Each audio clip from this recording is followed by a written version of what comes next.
تیرے لیے ہے میرا دل by Shazia Chaudhry. Mega last episode. میں نے بھی تو اس کے ساتھ دھوکہ کیا تھا، کوئی اندر سے بولا. لیکن نہیں، دھوکہ تو نہیں تھا. میں نے ایسا کہا ضرور تھا، مگر بھائی اس نے تو جو سنا اس پہ اعتبار کرے گی نا. اس کے اندر سوال جواب کا سلسلہ کھلا ہوا تھا. پھر اس کی روانگی کا جان لیوا مرحلہ آن پہنچا. اس دن وہ نانی جان کی شعلہ بار نظروں کے خوف اور دادی بھی کی ناراضگی کو پس پشت ڈال کر بے دھڑک عائشہ ہاؤس جا پہنچا. بیل بجانے کی زحمت کیے بغیر کھلے دروازے سے وہ اندر داخل ہو گیا. زرشا بی بی کہاں ہوں گی؟ سامنے سے آتی اپنے دھیان میں مگن کلثوم اس کے استفسار اور موجودگی دونوں پر ہکا بکا رہ گئی تھی. اوپر اپنے کمرے میں، مگر تجسی وہ الجھن میں پڑ گئی. پہلے تو کبھی اندر تک رسائی نہیں ملی تھی اسے. وہ اسے جوں کا توں حیرت سے بت بنا چھوڑ کر برق کی سی تیزی سے سیڑھیاں چڑھتا اس کے بیڈ روم کا دروازہ دھکیل کر اندر داخل ہو گیا. وہ ابھی بات لے کے نکلی تھی. گیلے بالوں کو تولیے سے جھٹکتے ہاتھ اسے دیکھ کر میکانکی انداز میں ساکت ہو گئے. وہ بے یقین نظروں سے اسے دیکھ رہی تھی. روانگی میں محض 2-3 گھنٹے ہی تو رہ گئے تھے. سامان سارا بندھا پڑا تھا، ہر شے تیار تھی. تم؟ اس کے بند لب بلاخر کھل گئے. زری؟ وہ بجلی کسی سرد سے اس کی سمت بڑھا. اس کے چہرے پر اتنی دیوانگی اور خود فراموشی تحریر تھی کہ زرشا کا دل اچھل کر حلق میں آ گیا. زری، میرا یقین کرو، وہ سب کچھ جو میں نے کہا. اس نے اس کے دونوں کندھے تھام لیے اور عجب بے قراری کے عالم میں اسے یقین دلانے کو جھنجھوڑنے لگا. ارسل؟ لبوں کے ساتھ ساتھ اس کا پورا وجود مرتعش ہو گیا تھا. I love you زری، I love you so much. Believe me please. اس کے شانوں پر دباؤ ڈالتا وہ عجب از خود وارفتگی کے عالم میں کہہ رہا تھا. اس کی آنکھوں میں اتنی شدت آمیز جنونی سے التجائیں رقص کر رہی تھیں کہ زرشا کا رواں رواں لرزیدہ ہو گیا. اتنے عرصے سے سنبھالا ہوا ضبط کا دریا ابلنے کو بےتابی سے ہمکنے لگا. تم نہ جاؤ زری پلیز. اس کا جاندار بھرپور حدت آمیز لمس، نگاہوں کی دیوانگی، جذبوں کی انتہاؤں سے گندھا لہجہ، اس کی وارفتہ سی قربت، ہر شے اسے پگھلا کر پانی بنا رہی تھی. صبر و تحمل، مصلحت اور انا کا پیمانہ چھلکنے کو ہی تھا کہ اس نے اپنی ہمتیں مجتمع کرتے ہوئے نئے سرے سے خود کو سنبھال لیا. ارسل، تم بالکل بچوں کی طرح بیہیو کر رہے ہو. یہ ہنسی جو لبوں پر بمشکل تمام لائی گئی تھی، وہی جانتی تھی کس قدر عظیم ضبط کا مظاہرہ کر کے آئی تھی. میں نے کہا نا، جو ہوا سو ہوا. مذاق تھا یہ حقیقت. بہرحال گزرے وقت کے ساتھ یہ قصہ اب ماضی کا حصہ بن چکا ہے. تم اتنا سیریس کیوں لے رہے ہو؟ وہ نرمی سے اس کے ہاتھ پرے ہٹا کر آئینے کے سامنے کھڑی ہو کر بال بنانے لگی. کچھ ثانیے کے بعد اپنے پیچھے اسے ارسل کا عکس ابھرتا ہوا دکھائی دیا. مزمحل، ملول، دل گرفتہ اور بکھرا ٹوٹا سراپا لیے وہ بحران نظروں سے اسے تک رہا تھا. زرشا کا دل جیسے کسی نے مٹھی میں لے لیا. ایک لمحے کو دل کی دھڑکنیں یوں بے قرار ہوں کہ ان کے شور سے اس کا پورا وجود لرزنے لگا. کیا تم منیب کے ساتھ خوش رہ سکو گی؟ زرشا نے دھیرے دھیرے مڑ کر اس کی سمت دیکھا. اس کے لہجے اور چہرے پر مبہم سا استفسار تھا. میں پہلے بھی سبین خالہ کی فیملی کے ساتھ خوش ہی رہی ہوں اتنا عرصہ. نظریں چرا کر وہ دھیمے سے کہہ کے پھر آئینے کی سمت مڑ گئی تھی. ٹھیک ہے زری، میری دعا ہے کہ تم ہمیشہ خوش رہو. تکے تکے انداز میں کہتے ہوئے بلاخر اس نے تنے ہوئے اعصاب ڈھیلے چھوڑ دیے. جانے والے کو کون روک سکتا ہے؟ تم نے فیصلہ کر ہی لیا ہے تو پھر میرے اصرار التجاؤں کی کیا حیثیت باقی رہ جاتی ہے؟ میں کسی نہ کسی طرح خود کو سمجھا لوں گا. بس تم سے میری اتنی درخواست ہے کہ میرے دل کی تسلی کے لیے خدا را مجھے اتنا یقین دلا دو کہ تمہیں میرے جذبات کی صداقت پر اعتبار ہے. پلیز زری. وہ عجیب مخمصے میں پڑ گئی تھی. اسے اعتبار دلا دیتی تو پھر خود اپنے دل کو سمجھانے کے لیے کس نظریے کی آڑ لیتی. ابھی تو یہ دل بہلاوا ہمراہ تھا کہ دونوں طرف سے فریب کا وار استعمال کیا گیا تھا، سو حساب برابر ہوا. اسی لمحے منیب اندر داخل ہوئے. ارے بھائی، باقی ہار سنگار جہاز میں بیٹھ کے کر لینا، خدا نہ اب نکلنے کی کرو. اگر اتنا ہی ہے تو میں جان کی قسم کھا کر یقین دلانے کو تیار ہوں کہ اس طرح بھی کم از کم چڑیل ہرگز نہیں لگ رہی ہو. وہ اس کی سست رفتاری پر رواں تبصرہ کرتا ہوا اس کے سامنے کی طرف بڑھے تھے۔ پھر اچانک ہی نظر ارسل پہ پڑی۔ ارے آپ ارسل، کہیے بھائی کیسے مزاج ہیں؟ بڑی خوش دلی اور اپنائیت کا مظاہرہ کرتے ہوئے انہوں نے ہاتھ ملایا تھا اس سے۔ وہ کچھ خجل سا تھا۔ سوچا آپ لوگوں کو خدا حافظ کہہ لوں جاتے سمے۔ اچھا کیا بھائی، بہت اچھا کیا۔ وہ بشاشت سے اس کا ہاتھ تھپ تھپاتے ہوئے مسکرائے تھے۔ انسان کو دل اور ظرف بڑا رکھنا چاہیے۔ رنجشوں کو نسل در نسل ساتھ لے کر چلنے کی روایت نبھانا کسی طور دانش مندی کے زمرے میں نہیں آتا۔ اچھا اب آپ لیکچر نہ جاڑیں، سامان اٹھائیں جلدی سے۔ بالوں کو ربر بینڈ میں قید کر کے دوپٹہ سلیقے سے شانے پر پھیلاتے ہوئے درشا نے ان سے تحکمانہ انداز میں کہا۔ وہ جانے کے لیے بالکل تیار تھی۔ ایک تو ان محترمہ کا رعب ہم سے نہیں سنبھالا جاتا بھائی۔ منی بڑی بیچارگی سے مدد طلب نظروں سے ارسل کو دیکھنے لگے۔ تو کس نے کہا ہے؟ زرشا نے ادائے بے نیازی سے کام لیتے ہوئے ترچھی نظروں سے انہیں دیکھا۔ کہنا کس نے ہے؟ مجبور ہیں۔ اف اللہ، کچھ کہہ بھی نہیں سکتے۔ انہوں نے سرد آہ بھرتے ہوئے سامان اٹھا لیا۔ تمہارے دن ہے بھائی ناز نخرے اٹھوانے کے، اور ہم بیچارے بے بس ہیں۔ اب تشریف لے چلیے ملکہ معظمہ۔ جواب میں وہ کھلکھلا کے اپنا پرس اٹھاتی ان دونوں کے پیچھے آئی تھی۔ ارسل کے دل پہ دونوں کے مکالمات خنجر بالوں کی طرح لگ رہے تھے۔ اس بظاہر شوخ و شریط چھیڑ چھاڑ میں ایک دوسرے کے لیے کتنا پیار اور محبت پوشیدہ تھی، اس کا اندازہ اس سے بڑھ کر کس کو ہو سکتا تھا۔ رہ لیتے بھی کچھ اور، اتنی جلدی واپسی کا سوچ لیا۔ دشمنی اپنی جگہ، مگر بہرحال ایک تعلق تو تھا۔ دادی سمیت ختیجہ ہاؤس والے سبھی لوگ اس کی روانگی سے پہلے ملنے کے لیے آئے تھے۔ دادی اس کے سر پہ ہاتھ پھیرتے ہوئے شکوہ کناں ہوئی تھی۔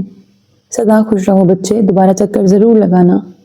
جمیلہ خاتون نے محبت بڑے انداز میں اپنے ساتھ لگاتے ہوئے پیار سے کہا۔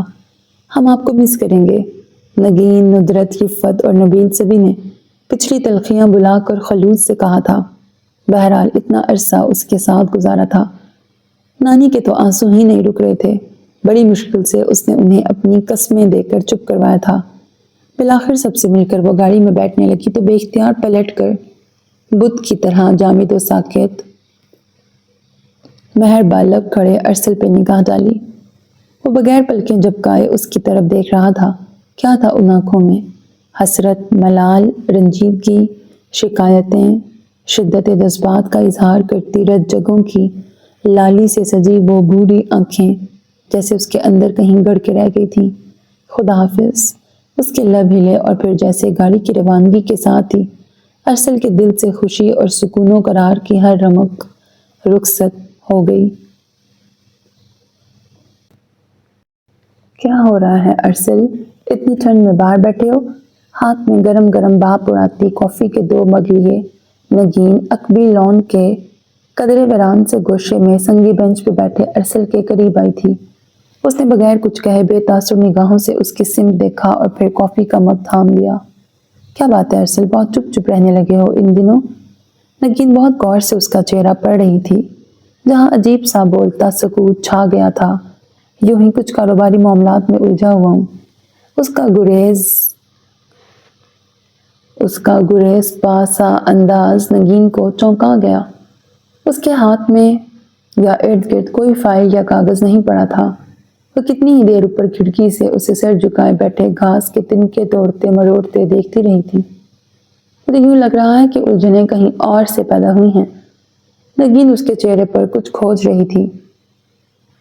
جواب میں وہ استفہامی نگاہوں سے بغیر رخ پھیرے بھویں اچکا کر خاموشی سے دیکھنے لگا۔ کہیں ایسا تو نہیں ارسل کے؟ چند ثانیے کو وہ رکی، پھر گویا ہوئی۔ وہ جو تم نے زرشا کے لیے اس دن انتقامی جذبات کا اظہار کیا تھا، وہ سب کچھ اوپر سے کیا تھا مجھے بہلانے کو، اور در حقیقت تم… اس سے پہلے کہ وہ جان لیوا الفاظ اس کے منہ سے ادا ہوتے، ارسل نے اضطراری طور پر ہاتھ اٹھا کر اسے کچھ کہنے سے روک دیا تھا۔ ایسی کوئی بات نہیں ہے۔ اس کے لہجے کا کمزور سا احتجاج نگین پر یکلخت آگہی کے بہت سے دریچے وا کر گیا۔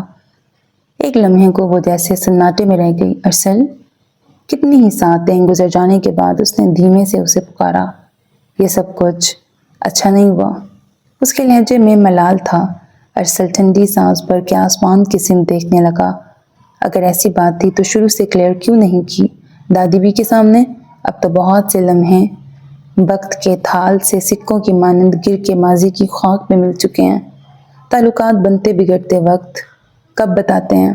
ہونی نے ہونا ہی ہوتا ہے، ارسل دھیمے سے رنجیدہ لہجے میں کہہ رہا تھا۔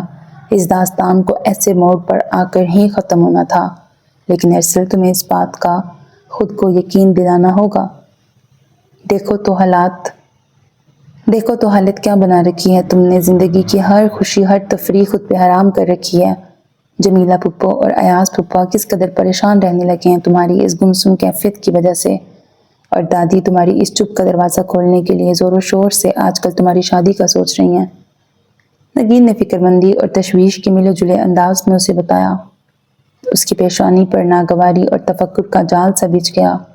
نگین پلیز، تم میری اتنی تو مدد کر سکتی ہو نا کہ اس دھوم دھڑکے اور جی کے جنجال رونق میلے سے میری جان بخشی کروا دو۔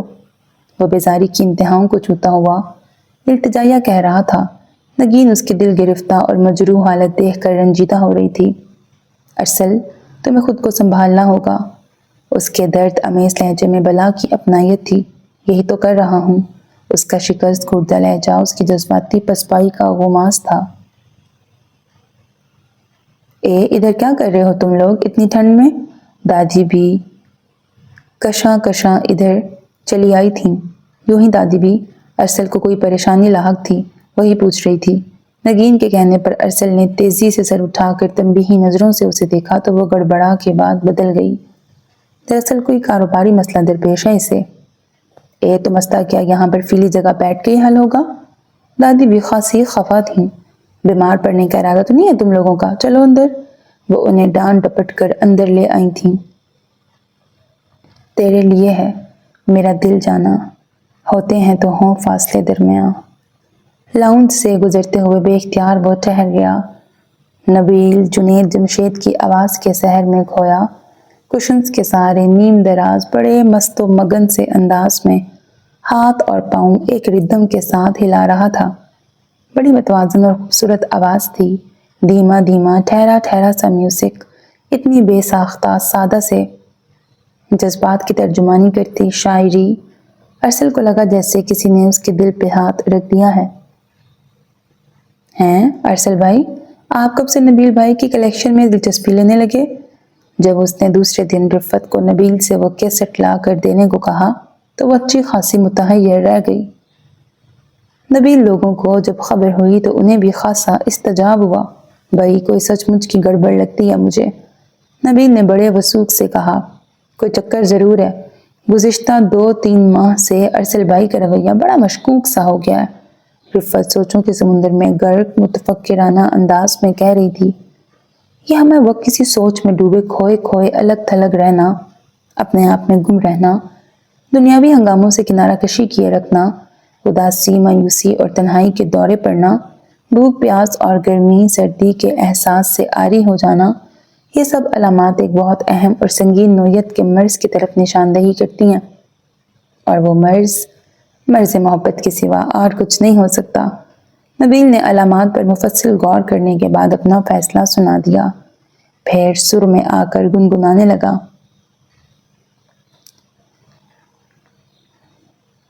میں مریض لا دوا ہوں، میری جان غلط کہا ہے، تیرا مڑ کے دیکھ لینا میرے درد کی دوا ہے۔ ان دنوں وہ نگین سے بہت کلوز ہو رہے ہیں، اور نگین بھی غیر معمولی طور پر ان کا بہت خیال رکھتی نظر آ رہی ہے۔ رفت نے سوچتی ہوئی نظروں سے نبیل کی سمت دیکھا تھا۔ نبیل کے چہرے پر قدرے بے یقینی کے آثار تھے۔ میں نہیں سمجھتا کہ پس پردہ یہ بات ہے۔ نگین پہلے بھی تو یہی تھی۔ آگہی کا بھی ایک لمحہ ہوتا ہے۔ عشق و محبت کے معاملات بلا منصوبہ بندی سے طے ہوتے ہیں۔ رفت نے برا سا منہ بناتے ہوئے اسے لتاڑا۔ وہ کندھے اچکا کے رہ گیا۔ کیا کہہ سکتا ہوں، لیکن یہ انکشاف مجھ سے ہضم نہیں ہو پا رہا۔ دادی بھی کل امی سے یہی کہہ رہی تھیں۔ رفت کے ذہن کے پردے پر کل کے مناظر روشن ہو گئے۔ کیا کہہ رہی تھیں؟ نبیل سنجیدگی سے متوجہ ہو گیا، یہی کہ ارسل کی شادی کے لیے اس کی پسند کی لڑکی تو گھر میں ہی موجود ہے۔ نگین ہی وہ لڑکی ہے جس سے ارسل شادی کرنا چاہتا ہے۔ چائے کا کپ تھامے اندر آتی ہوئی نگین کے دل پر جیسے گھونسا سا لگا۔ ایک لمحے کو جیسے زمین و آسمان اس کی نظروں میں گھوم کے رہ گئے تھے۔ دھماکہ ہی اتنا ہولناک تھا کہ وجود کے پرخچے اڑ کے رہ گئے تھے۔ نبیل کے چہرے پر کشمکش کے تاثرات درج ہو گئے۔ میرا اب بھی یہ بات ماننے کو دل نہیں چاہ رہا، بھائی کے دل میں کم از کم یہ خیال نہیں ہے۔ اچھا امی نے کیا جواب دیا تھا؟ انہوں نے کہا، ہمیں تو ارسل کی خوشی دیکھنی ہے، اگر وہ نگین کو پسند کرتا ہے تو اس بات کو بتانے میں کیا حجاب ہے؟ نگین ہمارے گھر کی لڑکی ہے، یہیں پلی بڑی ہے، ہمیں کیا اعتراض ہو سکتا ہے؟ میرا خیال ہے اب یہ بیل مونڈے چڑھ کر ہی رہے گی۔ نبیل نے خیال ظاہر کیا، لیکن جانے کیوں مجھے ایک واہمہ سا پریشان کیے ہوئے ہے۔ نگین اس واہمے کو سننے کے لیے نہیں رکی اور لڑکھڑاتے قدموں سے اپنے کمرے میں چلی گئی۔ سر تھام کے بیٹھی کتنی ہی دیر متفکر سی سوچتی رہی کہ اب کیا کیا جائے۔ ہیلو، کیا آپ بتا سکتے ہیں کہ ارسل ایاز گھر پہ مل سکتے ہیں یا نہیں؟ اس دن وہ کتابیں ارد گرد لان کی گھاس پر بکھرائے نوٹس بنانے کے لیے ذہن کو آمادہ کرتی جانے کن سوچوں میں ڈوبی ہوئی تھی جب کیپٹن عاطف کی آواز نے اسے چونکا دیا۔ اس نے بوکھلا کر سر اٹھایا۔ وہ اس وقت فل یونیفارم میں تھا اور سر کو احتراماً خم کیے بڑے شائستہ سے لہجے میں استفسار کر رہا تھا۔ جی میں پتہ کر کے بتاتی ہوں، وہ کچھ گھبرائے سے دھیمے انداز میں کہتی اندر کی سمت بڑھ گئی۔ میری پسند کی لڑکی مجھے ابھی نہیں ملی ہے، جب ملے گی تو بتا دوں گا۔ براہ کرم مجھے پریشان نہ کریں اور میرے حال پہ چھوڑ دیں۔ دادی بھی کے کمرے کے پاس سے گزرتے ہوئے ارسل کی الجھی جھنجھلائی بے بس آواز نے اس کے قدم بے اختیار جیسے زمین سے جکڑ دیے تھے۔ ہم سمجھ گئے ہیں، تم محض بہانہ بازی سے کام لے رہے ہو، ایسا کوئی معاملہ نہیں ہے۔ دادی بی کا ترش ناراض لہجہ اس بات کی غمازی کر رہا تھا کہ وہ ہر صورت ایک حتمی نتیجے پر پہنچنے کا تہیہ کیے ہوئے تھیں، اور اب ہم نے فیصلہ کیا ہے کہ یہ معاملہ ہم خود طے کریں گے۔ تمہاری اس ٹال مٹول کی وجہ سے پہلے ہی بہت وقت برباد ہو چکا ہے۔ ارسل، باہر تمہارے لیے کوئی مہمان آیا۔ نگین نے بروقت دخل اندازی کر کے عارضی طور پر اس کی جان بخشی کروا دی تھی۔ وہ ایک لمحہ ضائع کیے بغیر تیر کی طرح کمرے سے نکل گیا۔ عاطف کے کسی دوست کا ایاز بلڈرز میں کوئی کام پھنسا تھا، اسی سلسلے میں وہ کئی بار ارسل سے ملنے آ چکا تھا۔ کیا بات ہے ارسل بھائی، آپ کچھ الجھے دکھائی دے رہے ہیں ان دنوں؟ عاطف بڑا صاف دل کا اور گھریلو سیاست کے داؤ پیچ سے خود کو بچائے رکھنے والا لڑکا تھا۔ اس کے چہرے پر الجھن اور انداز میں انتشار دیکھتے ہوئے بلاخر اس نے پوچھ لیا، بس یار وہی چکر ہے شادی بیاہ والا، تمہیں پتہ ہی ہے ایسے معاملات میں گھر والوں کے عجلت بھرے اصرار بندے کو پریشان کرتے ہی ہیں۔ ہاں تم کہو، وہ مبہم سے انداز میں جواب دے کر کام کی بات پر آ گیا تھا۔ مس، کیا میں پوچھ سکتا ہوں کہ ارسل بھائی کو تو شادی بیاہ کی روایتی عجلت بازی پر پریشانی ہے، آپ کس الجھن کا شکار نظر آتی ہیں؟ کچھ روز بعد دوبارہ نگین کو خدیجہ ہاؤس کے لان میں ایک ہی زاویے پہ بیٹھے سوچوں کے سمندر میں گم دیکھ کر بلاخر عاطف سے رہا نہ جا سکا اور بے ساختہ ہی دریافت کر بیٹھا، نہیں ایسی کوئی بات نہیں۔ وہ چونک کر شرمندہ سے لہجے میں گویا ہوئی تھی، کوئی بات تو ضرور ہے۔ وہ اصرار امیز انداز میں اس کا چہرہ جانچتے ہوئے بولا۔ وہ کچھ حواس باختہ سی ہو گئی، کیا دور بینی نگاہوں سے موصوف تاڑ رہے ہیں؟ آپ تشریف رکھیے، میں ارسل کو بلا کے لاتی ہوں۔ اس کی گہری بھرپور نگاہوں کا اپنے چہرے کے گرد تعاقب اسے پزل سا کرنے لگا تو وہ کترا کر اٹھ کھڑی ہوئی اور اندر کی سمت بڑھی، اس بات سے بے خبر کہ دو آنکھیں اس کے ہر قدم کی جنبش کو اپنے اندر فوکس کر رہی تھیں۔ پتہ نہیں موسم بہانہ بن گیا تھا یا پھر وہ خود سے لڑتے لڑتے اندر سے ٹوٹتا چلا گیا تھا۔ بخار کیا چڑھا، اس کا پورا وجود جیسے اس بیماری نے جکڑ کے رکھ دیا۔ ہفتے بھر میں جسم کا سارا خون جیسے نچڑ کے رہ گیا۔ بستر ایک بار کیا سنبھالا کہ پھر جیسے اس کا ہی ہو کے رہ گیا۔ سارے گھر والوں کے ہاتھ پاؤں پھول گئے تھے۔ اس کی دن بدن گرتی ہوئی نڈھال کیفیت دیکھ کے شہر کے تمام اچھے ڈاکٹرز آزما ڈالے تھے۔ ایاز عباسی نے مگر اس کی حالت میں ہنوز کوئی افاقہ نہیں ہوا تھا۔ جانے کس کی نظر لگ گئی میرے چاند سے بچے کو۔ دادی بے قراری سے اس کے تپتے جلستے ماتھے پر بکھرے گھنے بالوں کو ہٹا کر دکھ بھرے انداز میں کہہ رہی تھیں، دیکھو تو حالت کیا ہو گئی ہے، آدھا بھی نہیں رہ گیا۔ میرے بچے کچھ بتاؤ تو صحیح، کچھ کہو تو۔ ٹھیک ہے شادی نہیں کرنا، چلو نہ کرو، جب تم کہو گے جس سے کہو گے کر دیں گے۔ یہ شادی تو خوشی کا نام ہے، میرے بچے کا دل نہیں مانتا تو ہم نے چولہے میں ڈالنی ہے ایسی خوشی، پر چندہ اس طرح تو نہ کرو۔ دادی بھی صدمے سے نڈال ہو کے اس کی پیشانی چومتی اسے بہلا رہی تھی۔ ایسی کوئی بات نہیں دادی بھی، وہ نکہت بھرے انداز میں بمشکل مسکرایا تھا۔ جانے کیوں خود کو سنبھالنا اتنا دشوار محسوس ہو رہا تھا، اتنا بے بس، اتنا بے اختیار تو وہ زندگی میں کبھی نہیں ہوا تھا۔ خدا کی قسم نگین، میں بہت کوشش کرتا ہوں خود پہ قابو پانے کی، مگر جانے کیا بات ہے، دل سنبھلتا ہی نہیں ہے۔ کتنا سمجھاتا ہوں اس کو، یہ مانتا ہی نہیں، اپنی طلب سے دستبردار ہونے کی التجائیں سنتا ہی نہیں۔ نگین کے ہاتھ سے سوپ کا پیالہ لیتے ہوئے اس کی شکوہ کنہ نظروں کے جواب میں وہ بڑے بے اختیار سے، بے بس سے انداز میں کہہ رہا تھا، میں خود بھی خود سے تنگ آ چکا ہوں۔ اس کے چہرے پر اور آنکھوں میں بخار کی لالی واضح تحریر نظر آ رہی تھی۔ اتنا بے اختیار تو میں کبھی نہیں ہوا نگین۔ گہرے گہرے گرم سانس لیتے ہوئے اس نے تھکے تھکے انداز میں بیڈ کی پشت سے کمر ٹکا دی۔ نگین اس کے کمرے کی بے ترتیب چیزیں درست کر رہی تھی۔ یوں لگتا ہے جیسے میں روز بروز اندر سے خالی ہوتا جا رہا ہوں۔ ہر امنگ، ہر جذبہ، مستقبل کے سہانے سپنے، سب غبار راہ ہو چکے ہیں۔ کوئی تمنا اب دل میں سر ابھارتی ہی نہیں، کوئی خواہش مردہ جذبوں میں جان ڈالتی ہی نہیں، کوئی لالچ، کوئی کشش پرجوش ہونے ہی نہیں دیتی۔ کیا کروں میں نگین، میں تو ہر طرف سے زنجیر پا ہو چکا ہوں۔ وہ کہتے کہتے نڈال ہو گیا اور تکیے پہ سر دھر کر بے جان نظروں سے چھت کو گھورنے لگا۔ نگین چپ چاپ اس کی باتیں سنتی رہی، کچھ کہنے سننے کی گنجائش بھی کہاں رہی تھی۔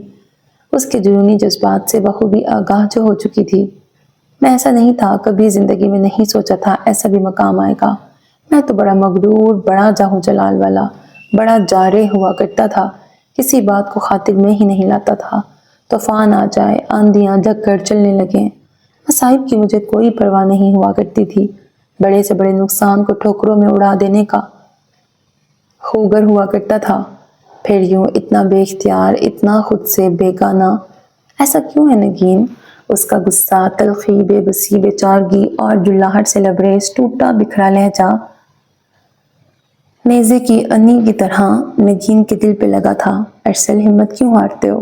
اس نے بے اختیار اس کے قریب آ کر تسلی دینے کے سے انداز میں اس کے کندھے پہ ہاتھ رکھا تھا۔ اسی لمحے دادی بھی اندر داخل ہوئی۔ انہوں نے دونوں کو کچھ ایسے انداز میں دیکھا کہ دونوں اپنی اپنی جگہ چور سے بن گئے۔ دادی بھی، آپ ہی سمجھائیے کچھ اسے، کچھ لے ہی نہیں رہا، سوپ بھی جوں کا توں پڑا ہے۔ وہ جھجک کر اس سے دور ہو گئی تھی۔ اسے سمجھاتی ہوں میں اچھی طرح، تم جمیلہ کی بات سن لو، بلا رہی تھی تمہیں۔ پھر وہ اس کے بیڈ کے پاس کرسی گھسیٹ کے بیٹھ گئیں اور اس کے ماتھے کے بال سنوارتے ہوئے جھجک کر لاٹ سے کہنے لگیں، میرے بچے، میرے چاند، چل تیرے دل میں اس کا خیال نہ سہی پر وہ تو تمہارا خیال کرتی ہے نا۔ دیکھ کتنی پریشان اور بے چین رہتی ہے تیرے آرام و سکون کے لیے۔ اسے اپنے دکھ درد بھی تو اسی سے کہتا ہے نا، وہ تجھے سکھی رکھے گی میرے بچے، یوں بھی بن ماں باپ کی ہے، اور اس کا ہے ہی کون ہمارے سوا۔ دیکھ کس طرح اس گھر کی اور گھر کے لوگوں کی خدمت کرتی ہے، پیار کرتی ہے سب سے، پھر تیرے لیے کتنا جان ماری کرتی ہے۔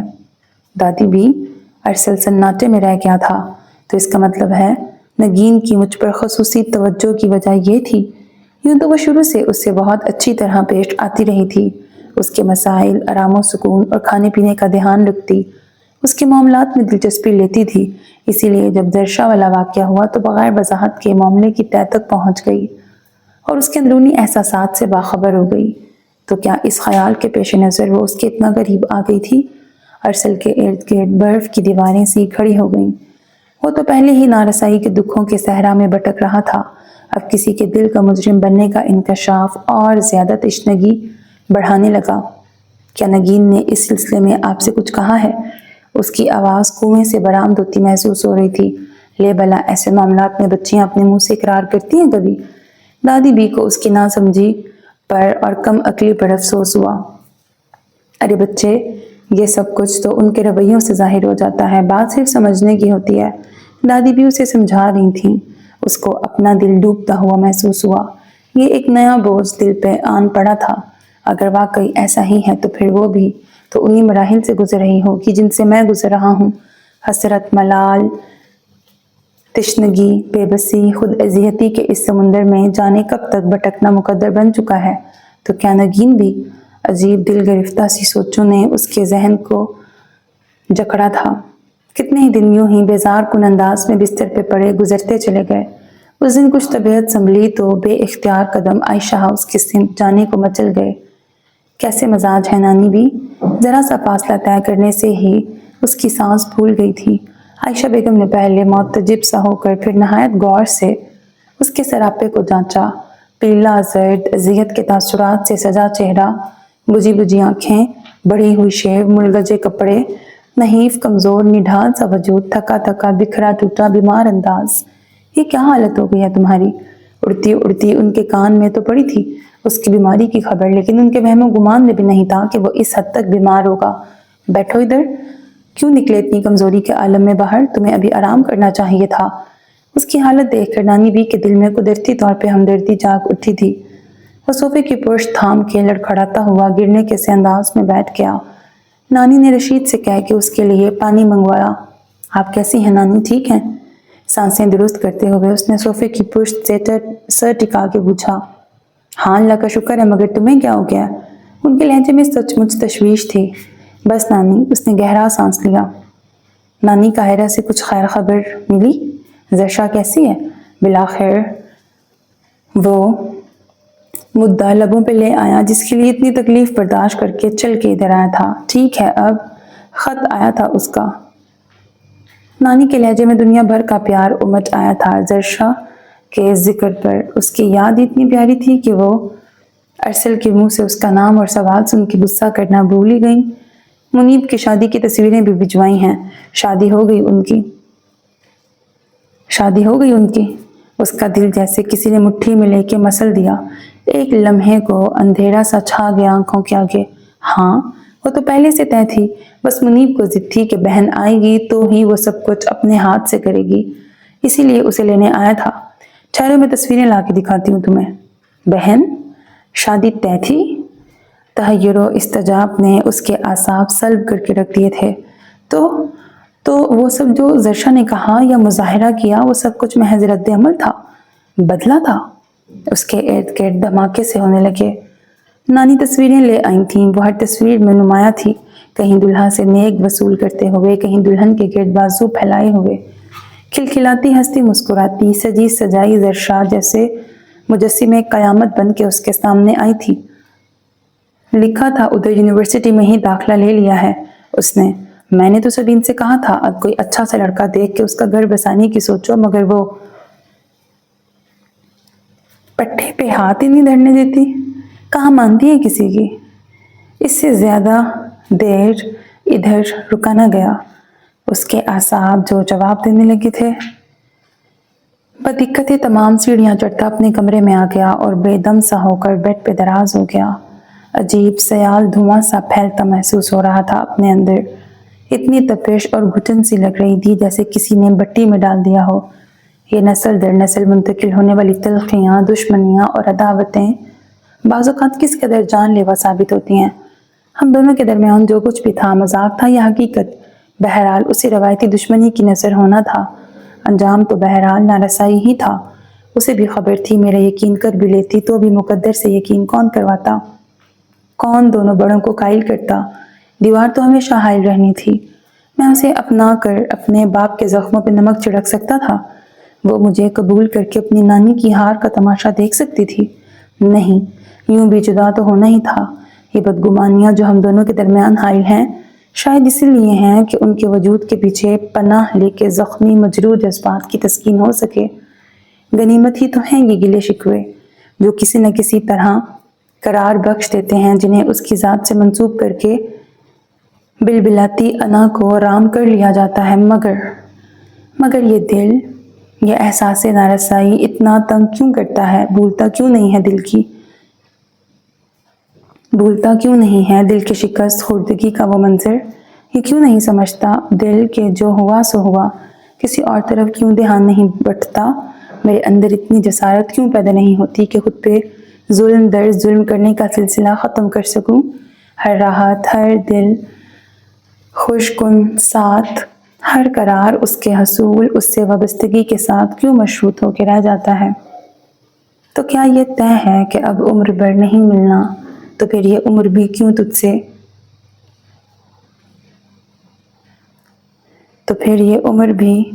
سے گر نہیں ملنا؟ راہ وفا کے مسافر کو کون سمجھائے؟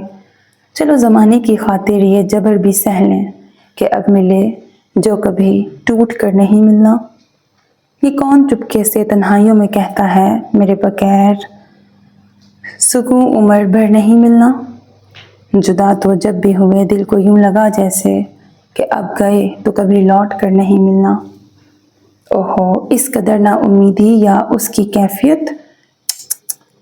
نبیل اس کے پاس آ کے بیٹھتا ہوا اظہار افسوس کر رہا تھا۔ ارسل مکمل طور پر گیت کے بولوں میں گم تھا۔ کس قدر دل میں اتر جانے والی غزل تھی۔ ایک ایک لفظ سچ تھا، اس کی سوچوں کا عکاس تھا۔ ارسل بھائی، آپ کے نبیل سنجیدگی سے اس کی طرف متوجہ ہوا۔ آخر آپ کو کیا ہو گیا ہے؟ آپ ایسے تو ہرگز نہیں ہوا کرتے تھے۔ وہ بھائی تھا، اس کی رگ رگ سے واقف، اس کے مزاج کے بدلتے موسموں سے آگاہی رکھتا تھا۔ آپ مجھ پہ اعتبار کر سکتے ہیں بھائی، مجھ سے شیئر کر لیجئے۔ اس نے نبیل کے پرخلوص انداز پر نظر اٹھا کے اس کی سمت دیکھا۔ نبیل کے چہرے پر اس کے لیے محبت، تفکر اور اعتبار کے جذبات تھے۔ ارسل دھیرے سے مسکرا دیا اور اس کے کندھے تھپ تھپانے لگا۔ دادی بھی جو کچھ کر رہی ہیں، کیا اس میں آپ کے دل کی سچی رضا شامل ہے؟ نبیل بالآخر اپنے دل میں چپتے شور مچاتے استفسار کو زبان پر لے آیا۔ ارسل نے بیچارگی سے اس کی سمت دیکھا۔ نبیل، میرا دل اب یہاں نہیں لگتا، سوچ رہا ہوں کہیں نکل جاؤں، میرا دم گھٹنے لگا ہے یہاں۔ نبیل نے بے تحاشا چونک کر اس کا رنج و کشمکش سے اٹا چہرہ دیکھا۔ اس کے دل کو کچھ ہونے لگا۔ یہ اس کے پرجوش، ہمہ وقت آمادہ با شرارت، سرگرم عمل، تندرست و توانا حشاش پشاش بھائی کا چہرہ تھا۔ یہ تو زندگی کی بہاروں سے روٹھا ہوا چہرہ تھا، ایک ایسا چہرہ جس پر سے خوشیوں کی رمق غائب ہو چکی تھی، افسردہ، مرجھایا، منتشر سا، خود سے بیگانہ چہرہ۔ اگر آپ کو پسند نہیں ہے نگین تو دادی بھی سے کہہ دیجئے۔ بہت دکھ بھرے انداز میں اس نے دھیمے سے مشورہ دیا۔ اس نے تھکی تھکی نگاہوں سے اسے دیکھا، پھر بغیر کچھ کہے کھڑکی سے باہر نگاہیں جما دیں۔ میں کہہ دیتا ہوں دادی بھی سے، نبیل نے فیصلہ کن انداز میں کہتے ہوئے اس کے سمت تائید طلب نظروں سے دیکھا۔ کچھ دیر باہر جھانکتے رہنے کے بعد ارسل خاموشی سے اس کی طرف مڑا۔ تم اگر میرے لیے کچھ کر سکتے ہو تو اتنا کر دو کہ انہیں کہو میرے حال پہ چھوڑ دیں مجھے۔ نبیل دل ہی دل میں ایک واضح فیصلہ کر چکا تھا۔ اس نے اس رات ایاز عباسی سے علیحدگی میں کھل کر بات کی۔ بابا جان، یہ ارسل بھائی کی پوری زندگی کا معاملہ ہے، آپ نہیں جانتے وہ کس قدر ناخوش ہیں اس فیصلے سے۔ یوں بھی ان کی جو حالت ہے اس کے پیش نظر ہمیں خواہ شادی کے لیے ان پہ دباؤ نہیں ڈالنا چاہیے۔ ڈاکٹرز نے بھی تو یہی کہا ہے کہ زیادہ سے زیادہ انہیں خوش رکھنے کی کوشش کریں۔ بلکہ میرا تو خیال ہے کہ کچھ عرصے کے لیے وہ کوئٹہ چھوڑ کر شمالی علاقہ جات سیر و تفریح کے لیے نکل جائیں تو بہتر ہوگا۔ شاید آب و ہوا کی تبدیلی ان کی صحت پر مثبت طریقے سے اثر انداز ہو۔ ایاز عباسی جبر و تحکم سے اولاد کے لیے فیصلے صادر کرنے والے والدین میں سے نہیں تھے۔ وہ خود بھی بڑے متحمل مزاج اور ٹھہری ہوئی پرسکون طبیعت کے مالک تھے اور جذبات کے بجائے حقائق کو سامنے رکھ کے فیصلہ کن اقدام اٹھانے والوں میں سے تھے۔ ارسل کی دن بدن بگڑتی ہوئی صحت پر وہ خود بھی بہت زیادہ پریشان اور فکر مند تھے۔ اچھا ہوا تم نے میرے دل کی بات کہہ دی، میں خود بھی یہی سوچ رہا تھا کہ امی جان اور جمیلہ سے کہہ کے شادی بیاہ والا قصہ فی الحال ختم کرا دوں۔ ارسل کی حالت جسمانی اور ذہنی دونوں اعتبار سے قطعی تسلی بخش نہیں ہے۔ وہ تو اتنا ایکٹیو اور اتنا نقطہ رس ذہن رکھنے والا ہوا کرتا تھا، اتنا نہیں فر زندگی سے بیزار تو میں نے اسے پہلے کبھی نہیں دیکھا۔ اس کے ساتھ کوئی ایسا واقعہ پیش آیا ہے جس نے اس کے فولادی اعصاب اور جوان کڑیل بھرپور وجود کو یوں توڑ کے رکھ دیا ہے۔ اتنی تکلیف میں نے اسے کبھی نہیں پایا۔ ایاز عباسی کے چہرے پر تفکر اور پریشانی کے آثار واضح طور پر درج تھے۔ پھر یوں ہوا کہ ان کے سمجھانے بجھانے پر اور کچھ ارسل کی موجودہ حالت کے پیش نظر دادی بھی اپنے فیصلے پر نظر ثانی کرنے پر مجبور ہو گئیں، اور ارسل موقع پاتے ہی شمالی علاقہ جات کے سمت نکل گیا اور پورے 3 ماہ تک ادھر ہی رہا۔ سبھی کو یقین تھا کہ لوٹے گا تو پہلے کی طرح زندگی سے بھرپور ارسل ایاز کے روپ میں ڈھل کر نکھر چکا ہوگا، مگر جب اس کی واپسی ہوئی تو دیکھ کر ہر کوئی دل تھام کے رہ گیا۔ ارسل میرے بچے، ارے یہ تجھے کس کی نظر کھا گئی؟ دادی بھی کا کمزور دل زیادہ دیر تک ضبط نہیں کر سکا، وہ چکرا کے گر پڑی تھی۔ اس کا مضبوط کسرتے جسم ہڈیوں کا ڈھانچہ بن چکا تھا، چہرہ ایک دم زرد و سفید، بے جان آنکھوں کے گرد گہرے حلقے، اور نکاہت اس قدر کے 4 قدم کے بعد ٹانگیں کانپنا شروع ہو جاتی تھیں۔ خدیجہ ہاؤس والوں کے ہاتھوں کے طوطے اڑ گئے۔ ایاز عباسی نے اپنی تمام تر کاروباری مصروفیت ترک کر کے اسے شہر کے نامور ڈاکٹر سے چیک کرایا، اور پھر جو کچھ ڈاکٹر نے بتایا اسے سن کر ان کے پاؤں تلے سے زمین سے رک گئی۔ نہیں ڈاکٹر صاحب، آپ کو غلط فہمی تو نہیں ہو گئی؟ ایسا کیسے ہو سکتا ہے؟ سوکھے لبوں پہ زبان پھیرتے ہوئے وہ ہراساں سے ڈاکٹر صمد کا چہرہ دیکھ رہے تھے۔ ڈاکٹر صمد نے تسلی دینے کے سے انداز میں اپنی سیٹ سے اٹھ کے ان کے کندھے پر ہاتھ رکھا۔ آپ تو بہت سمجھدار، بہت حوصلہ مند نظر آتے ہیں عباسی صاحب۔ میری ساری عمر کی کمائی موت کے موضوع پنجے تلے آن پہنچی، میں صبر و ضبط اور حوصلے کا مظاہرہ کیسے کروں؟ ان کا لہجہ بھرا گیا تھا۔ میں پھر کہوں گا ڈاکٹر صاحب، ایسا کیسے ہو سکتا ہے؟ اسے تو ساری عمر کبھی موسمی نزلہ، زکام اور بخار کے علاوہ کوئی دوسری بیماری نہیں ہوئی، پھر کیسے کینسر؟ غم اندوہ کی کیفیت نے اس سے آگے کچھ کہنے کی ہمت سلب کر لی تھی۔ ڈاکٹر صمد نے تسلی کے لیے دوبارہ ان کے شانے دبائے کہ وہ ان کے پرانے جاننے والے بھی تھے، اور بڑی اچھی سلام دعا بھی دونوں کے درمیان تھی۔ یہ بھی ایک بیماری ہے، دیگر بیماریوں کی طرح گو سنگین نوعیت کی ہے دوسروں کے مقابلے میں، مگر سائنس کے کمال کی بدولت اب اس کی سنگینی سے خوفزدہ ہونے کی ضرورت نہیں رہی۔ سائنس نے اس جان لیوا مرض کا علاج دریافت کر لیا ہے۔ پھر ارسل تو یوں بھی ابھی ابتدائی سٹیج پر ہے۔ آپ لوگ ہمت و حوصلے سے کام لے کر اسے خود کو بلڈ اپ کرنے اور اثر نو اپنے اعصاب پہ کنٹرول رکھنے میں سپورٹ دیں۔ انشاءاللہ وہ جلدی صحت یاب ہو جائے گا۔ مایوسی کی ایسی کیا بات ہے؟ کیا انسان کو بیماریاں نہیں ہوتی؟ ایاز عباسی نے بڑی بے اعتباری سے سر اٹھا کے تصدیق طلب نگاہوں سے انہیں دیکھا تھا۔ ہاں بھائی، میرا یقین کریں، ایسا کچھ بھی نہیں ہوا۔ آپ تو پڑھے لکھے اور متحمل مزاج شخص ہیں۔ میں قطعی وثوق سے کہہ رہا ہوں کہ اگر ارسل ایک بار تہہ دل سے زندگی کی طرف لوٹنے کا عزم کر لے تو چند ہفتوں کے اندر اندر وہ مکمل طور پر صحت یاب ہو جائے گا، اور اس بیماری کا نام و نشان بھی نہیں رہے گا۔ ابھی تو بالکل ابتدائی سٹیج ہے۔ ارسل کو معلوم ہوا تو ایک دھیمی اور پرسکون مسکراہٹ چہرے پر در آئی۔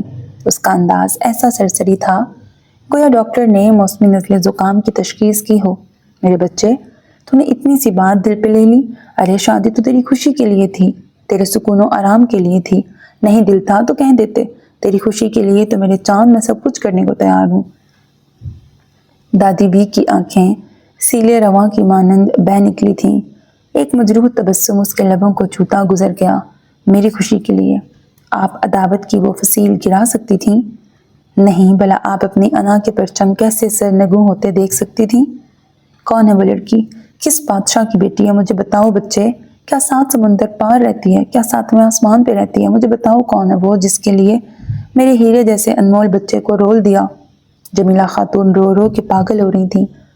ایک لمحے کو غم کی شدت سے پھٹتے دل سے دادی بھی جمیلہ خاتون اور رفت ندرت کی سسکیاں سنتی ساکت کھڑی نگین کے لب پھڑپھڑائے کچھ کہنے، کچھ منکشف کرنے کو بےتاب ہوئے، لیکن اسی لمحے ارسل نے نگاہ اٹھا کے نظروں ہی نظروں میں مہر طلب رہنے کی تنبیہ کی۔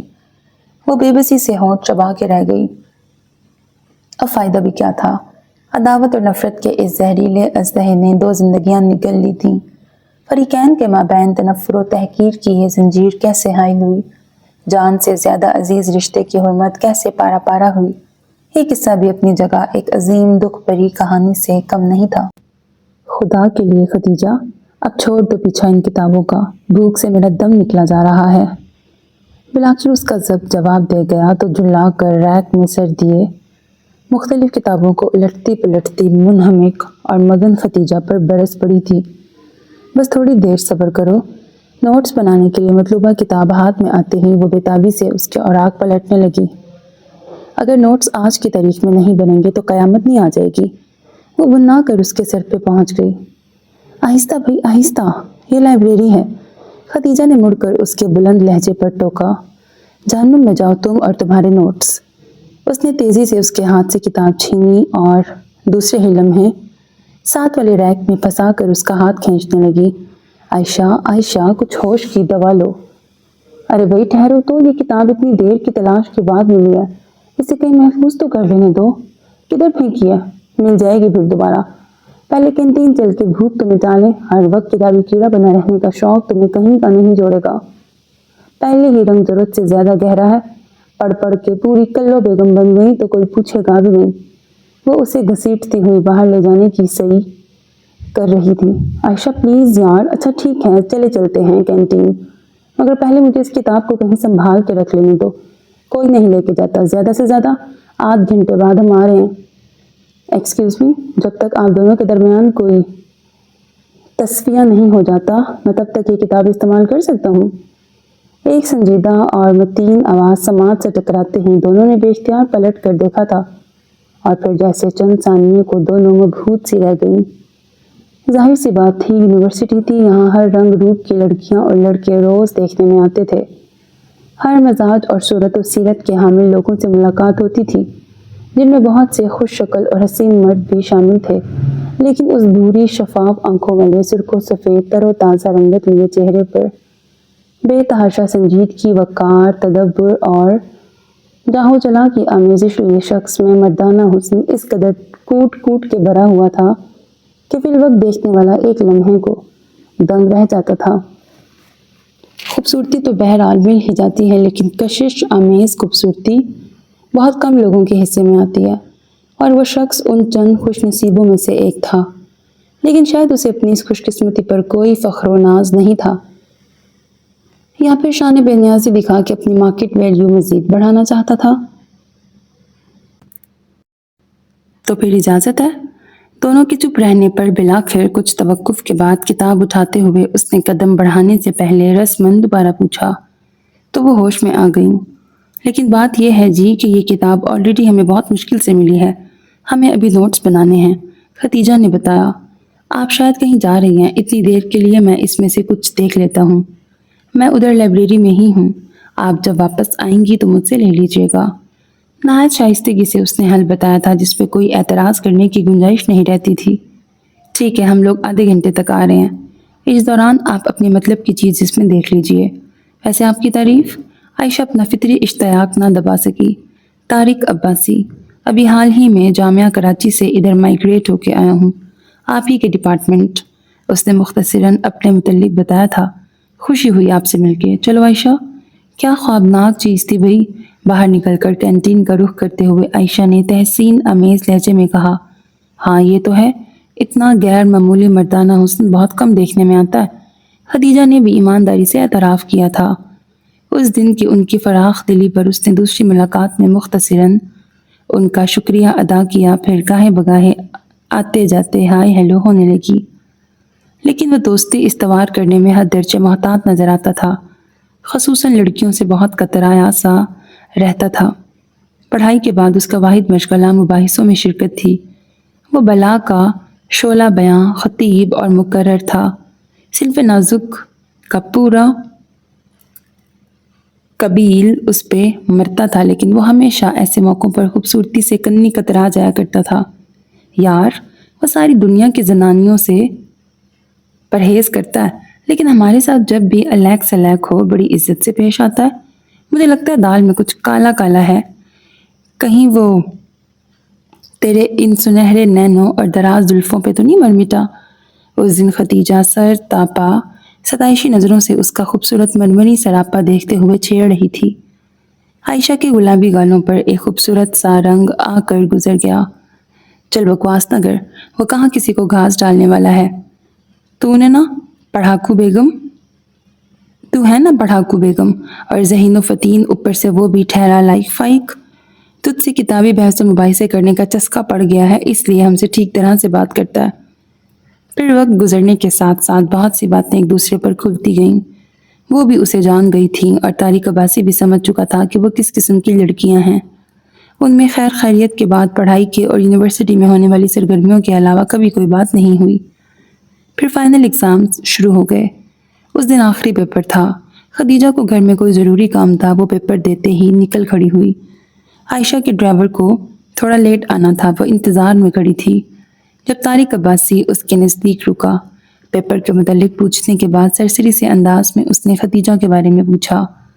وہ ابھی نکل کے گئی ہے، اس کے کچھ مہمان آنے تھے گھر میں ضروری۔ چلیں یہ بھی اچھا ہوا، مجھے دراصل آپ سے کچھ بات کرنی تھی۔ کچھ دیر سوچتے رہنے کے بعد بالآخر وہ گویا ہوا۔ ہزار خود پہ قابو پانے کی صحیح کے باوجود اس کا دل تیزی سے دھڑکنے لگا۔ کیا آپ مجھے خدیجہ کے گھر کا ایڈریس بتا سکتی ہیں؟ جی؟ وہ اتنی غیر متوقع بات پر حیران رہ گئی۔ میری والدہ اور بہنیں آنا چاہ رہی ہیں ان کے گھر، اور یہ تو آپ جانتی ہیں کہ لڑکے کی ماں اور بہنیں لڑکی والوں کے ہاں کیوں جاتی ہیں؟ جی؟ کوئی اس پر بام بھی بلاسٹ کر دیتا تو بھی شاید وہ اتنی ہوش سے بیگانہ نہ ہوتی جتنی اس کی بات سن کے ہو گئی تھی۔ کان سائیں سائیں کرنے لگے تھے۔ ایسا بھلا کیسے ہو سکتا ہے؟ وہ اتنی عام سی، سانولی سی، معمولی سی لڑکی کو یہ اتنا شہزادوں جیسی آن بان رکھنے والا سجیلا بندہ پرپوز کر رہا تھا۔ میں بہت پہلے آپ لوگوں سے مل کر اس نتیجے پہ پہنچ چکا تھا کہ خدیجہ کا مزاج اور عادات میرے مزاج سے بہت ہم آہنگ ہیں، لیکن یہ سلسلہ اس لیے شروع نہیں کیا کہ امتحانات سے نپٹ لیا جائے، پھر ایسے رشتے استوار کرنا بھی اچھا لگے گا۔ وہ اس کی قلبی کیفیت سے بے خبر اپنے مخصوص سنجیدہ و شائستہ ٹھہرے ٹھہرے انداز میں کہہ رہا تھا۔ اس پوری رات وہ سوجی ہوئی ملول آنکھیں لیے آئینے کے سامنے کھڑی پاگلوں کی طرح اس سے سوال کرتی رہی۔ بولو، کیا اس کم روح عام سی لڑکی کا چراغ میرے حسن کے تند و تیز طوفان کے آگے چل سکتا تھا؟ نہیں نا، میں تو اس کے مقابلے میں لاکھ کروڑ درجے زیادہ خوبصورت ہوں۔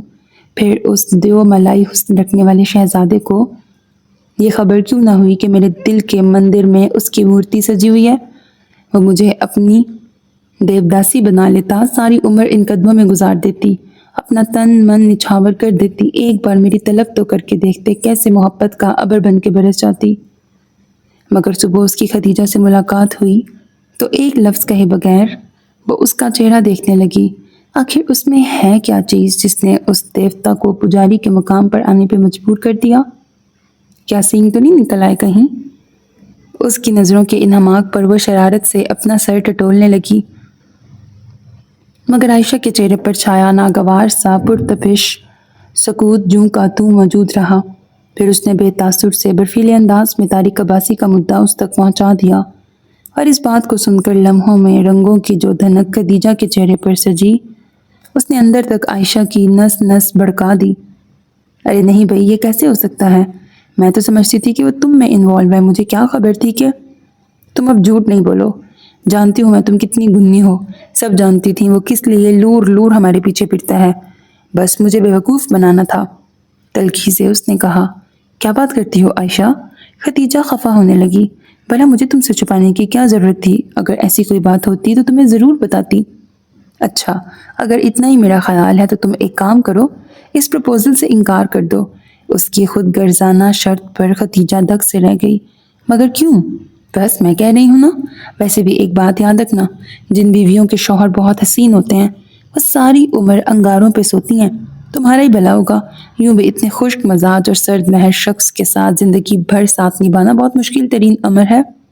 تم جانے کس وجہ سے ایسا کہہ رہی ہو، جبکہ میرے خیال میں ایسی کوئی بات نہیں، تم خواہ مخواہ ٹچی ہو رہی ہو۔ ہاں تم تو یہی کہو گی کہ میں تم سے جیلس ہو رہی ہوں۔ عائشہ چٹک ہی گئی۔ تمہارا انداز تو یہی کہہ رہا ہے۔ خدیجہ نے بھی لگی لپٹی نہ رکھی، کیونکہ تم شروع سے یہ یقین کیے بیٹھی تھی کہ وہ تمہارے لیے آتا ہے ہمارے پاس۔ مائی فٹ، ایک سے اچھے ایک رشتے ہیں میرے لیے، آخر مجھ میں کس چیز کی کمی ہے؟ اکڑتے ہوئے مغرور سے انداز میں کہہ کر اس نے ناک چڑھائی تھی۔ بہت افسوس ہوا مجھے تمہاری خراب ذہنیت پر، میں تمہارے دل کا چور سامنے لائی ہوں اور کوئی بات نہیں۔ خدیجہ نے ضبط سے کام لیتے ہوئے معاملہ رفع کرنا چاہا، مگر عائشہ نے اسے اپنی انا کا مسئلہ بنا لیا۔ خدیجہ بھی زیادہ عرصہ برداشت کی پٹری پہ نہ چل سکی اور پھر یوں ہوا کہ حسد اور بدگمانی کہ یہ خلیج بڑھتے بڑھتے ان کی بچپن کی اتنی گہری دوستی کو اپنے اندر غرق کر کے لے گئی۔ دونوں ایک دوسرے کی شکل دیکھنے کی روادار نہ رہیں، حتیٰ کہ عائشہ اس کی شادی میں بھی شریک نہ ہوئی۔ خدیجہ کو بھی زیادہ ملال نہیں ہوا کہ نہیں تو نہ صحیح، کہاں تو ایک دوسرے کے بغیر ایک منٹ کو چین نہیں پڑتا اور کہاں ایک شہر میں رہتے ہوئے مدتوں ایک دوسرے کے بارے میں بے خبر رہیں۔ طارق عباسی کی خدیجہ سے دوسری شادی تھی۔ پہلی شادی تھرڈ ایئر ہی میں خاندانی روایات کے مطابق اپنی بچپن کی منگیتر سے ہو گئی تھی۔ اس سے ایک بچہ نہ تھا، اوپر نہ لکھا ہوا تھا، اس سے ایک بچہ تھا، حسن عباسی۔ قسمت کی بات تھی کہ وہ زچگی کے دوران ننھی سی جان کو زمین والوں کے سپرد کر کے چل بسی تھی۔ خدیجہ جب دلہن بن کر طارق عباسی کے آنگن میں اتری تو اس وقت حسن عباسی 3 سال کا تھا۔ وہ شکل و صورت کے اعتبار سے اپنے باپ کی دوسری کاپی تھا۔ شفاف بھوری آنکھیں، گلابوں سے دھلا نکھرا چہرہ، معصومیت اور شرارت کے خوبصورت رنگوں سے سجا وجود، جانے یہ بچے کی کشش تھی یا طارق عباس کی وفاؤں کا کھلا اظہار کہ خدیجہ نے اپنی ممتا کے دریا بہا دیے، حتیٰ کہ ایاز عباسی کی پیدائش کے باوجود اس پر سے توجہ کم نہ ہوئی۔ ہر معاملے میں ہمیشہ اسے ہی اولویت دی جاتی رہی تھی۔ یوں حسن نے اس توجہ اور محبت کو اپنا حق سمجھ کر بٹورنا شروع کر دیا۔ اس کو یہ زام مل گیا کہ ہر معاملے، ہر کام میں انتخاب کا اولین حق اسے ہی ملے گا۔ پھر قدرت نے ایک نرنگی یہ دکھائی تھی کہ حسن اگر اپنے باپ کی کاپی تھا تو ایاز پورے کا پورا ماں پہ گیا تھا۔ معمولی نقوش، گہری سانولی رنگت، مزاج میں خاموشی اور سنجیدگی، البتہ باپ سے لی تھی۔ لازم سی بات تھی، جہاں پوری فیملی جاتی اولویت ہمیشہ حسن کو ہی ملتی۔ ایاز کا وجود کہیں پس پردہ چلا جاتا۔ ملنے والے، جاننے والے لوگوں کے رویوں کے علاوہ خود حسن بھی دن میں 1000 بار اپنے رویے اور زبان سے چھوٹے بھائی کو اس کی کم روئی کا احساس دلاتا تھا، جس نے ایاز کو اور خاموش طب بنا دیا تھا۔ طارق عباسی کا ذاتی کاروبار تھا۔ جب حسن نے تعلیم مکمل کی تو انہوں نے اسے اپنے ساتھ ہی لگا لیا۔ پھر ایاز بھی تعلیم مکمل کرنے کے بعد ساتھ شامل ہو گیا۔ حسن کی طبیعت میں بڑا چلبلاپن، شوخی اور جذباتیت تھی۔ وہ کام کی طرف کم اور ہلے گلے اور موج مستی کی طرف زیادہ شوق سے توجہ دیتا تھا، جبکہ ایاز اپنے کام کا کیڑا تھا۔ تعلیم کے میدان میں حسن کے برعکس اس نے ہمیشہ ہی ریکارڈ توڑے اور قائم کیے تھے۔ اس کی شمولیت کے ساتھ ہی عباسی بلڈرز میں ایک نئی جان پڑ گئی۔ طارق عباسی نے جب دیکھا کہ دونوں لڑکے کام اچھی طرح سنبھال چکے ہیں تو کافی حد تک کاروبار کی سمت سے بے فکر ہو گئے اور اپنے اور خدیجہ بی بی کے عمرے کے سلسلے کے لیے روانگی کے پروگرام بنانے لگے۔ ان کی روانگی کے کچھ عرصے بعد آفس میں حسن عباسی نے ایک نئی سیکرٹری مس نتاشا محبوب کی اپائنٹمنٹ کی۔ اس نے چند دن میں کمال ذہانت اور محنت سے کام لیتے ہوئے کام سیکھ لیا۔ نتاشا محبوب کے آتے ہی جیسے دفتر کی ہر شے بدل کے رہ گئی۔ وہی حسن جو دن چڑھے 11-12 بجے سے پہلے وہی حسن جو دن چڑھے 11-12 بجے سے پہلے دفتر نہیں پہنچتا تھا، اب تو 9 بجے اپنے کمرے میں موجود ہوتا تھا۔ پہلے 1-2 گھنٹے بمشکل تمام دفتر میں گزرتے تھے، پھر وہ کلب جانے، کسی فنکشن میں جانے کے لیے نکل جایا کرتا تھا۔ اب ٹھیک ٹھاک وقت آفس میں گزارنے لگا۔ ایاز کو اس تبدیلی کی خبر نہیں تھی۔ وہ اپنے کمرے تک ہی محدود و مگن رہتا تھا۔ اس دن اتفاقیہ طور پر کسی کام کے سلسلے میں اس سمت آیا تو بڑے انہماک سے فائلوں پر جھکی ہوش روبہ حسن رکھنے والی لڑکی کو دیکھ کر دم بخود رہ گیا۔ حسن عباسی کے برعکس اسے صنف نازک سے کسی قسم کی رغبت نہ رہی تھی۔ کبھی نظر اٹھا کے بھی نہیں دیکھا تھا، مگر کیا تھا اس پرتمکنت قیامت خیز کا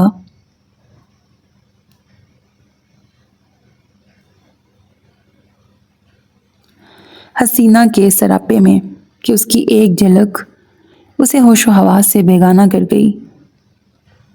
السلام علیکم سر۔ وہ اسے دیکھ کر احتراماً کھڑی ہو گئی تھی۔ حسن بھائی بیٹھے ہیں؟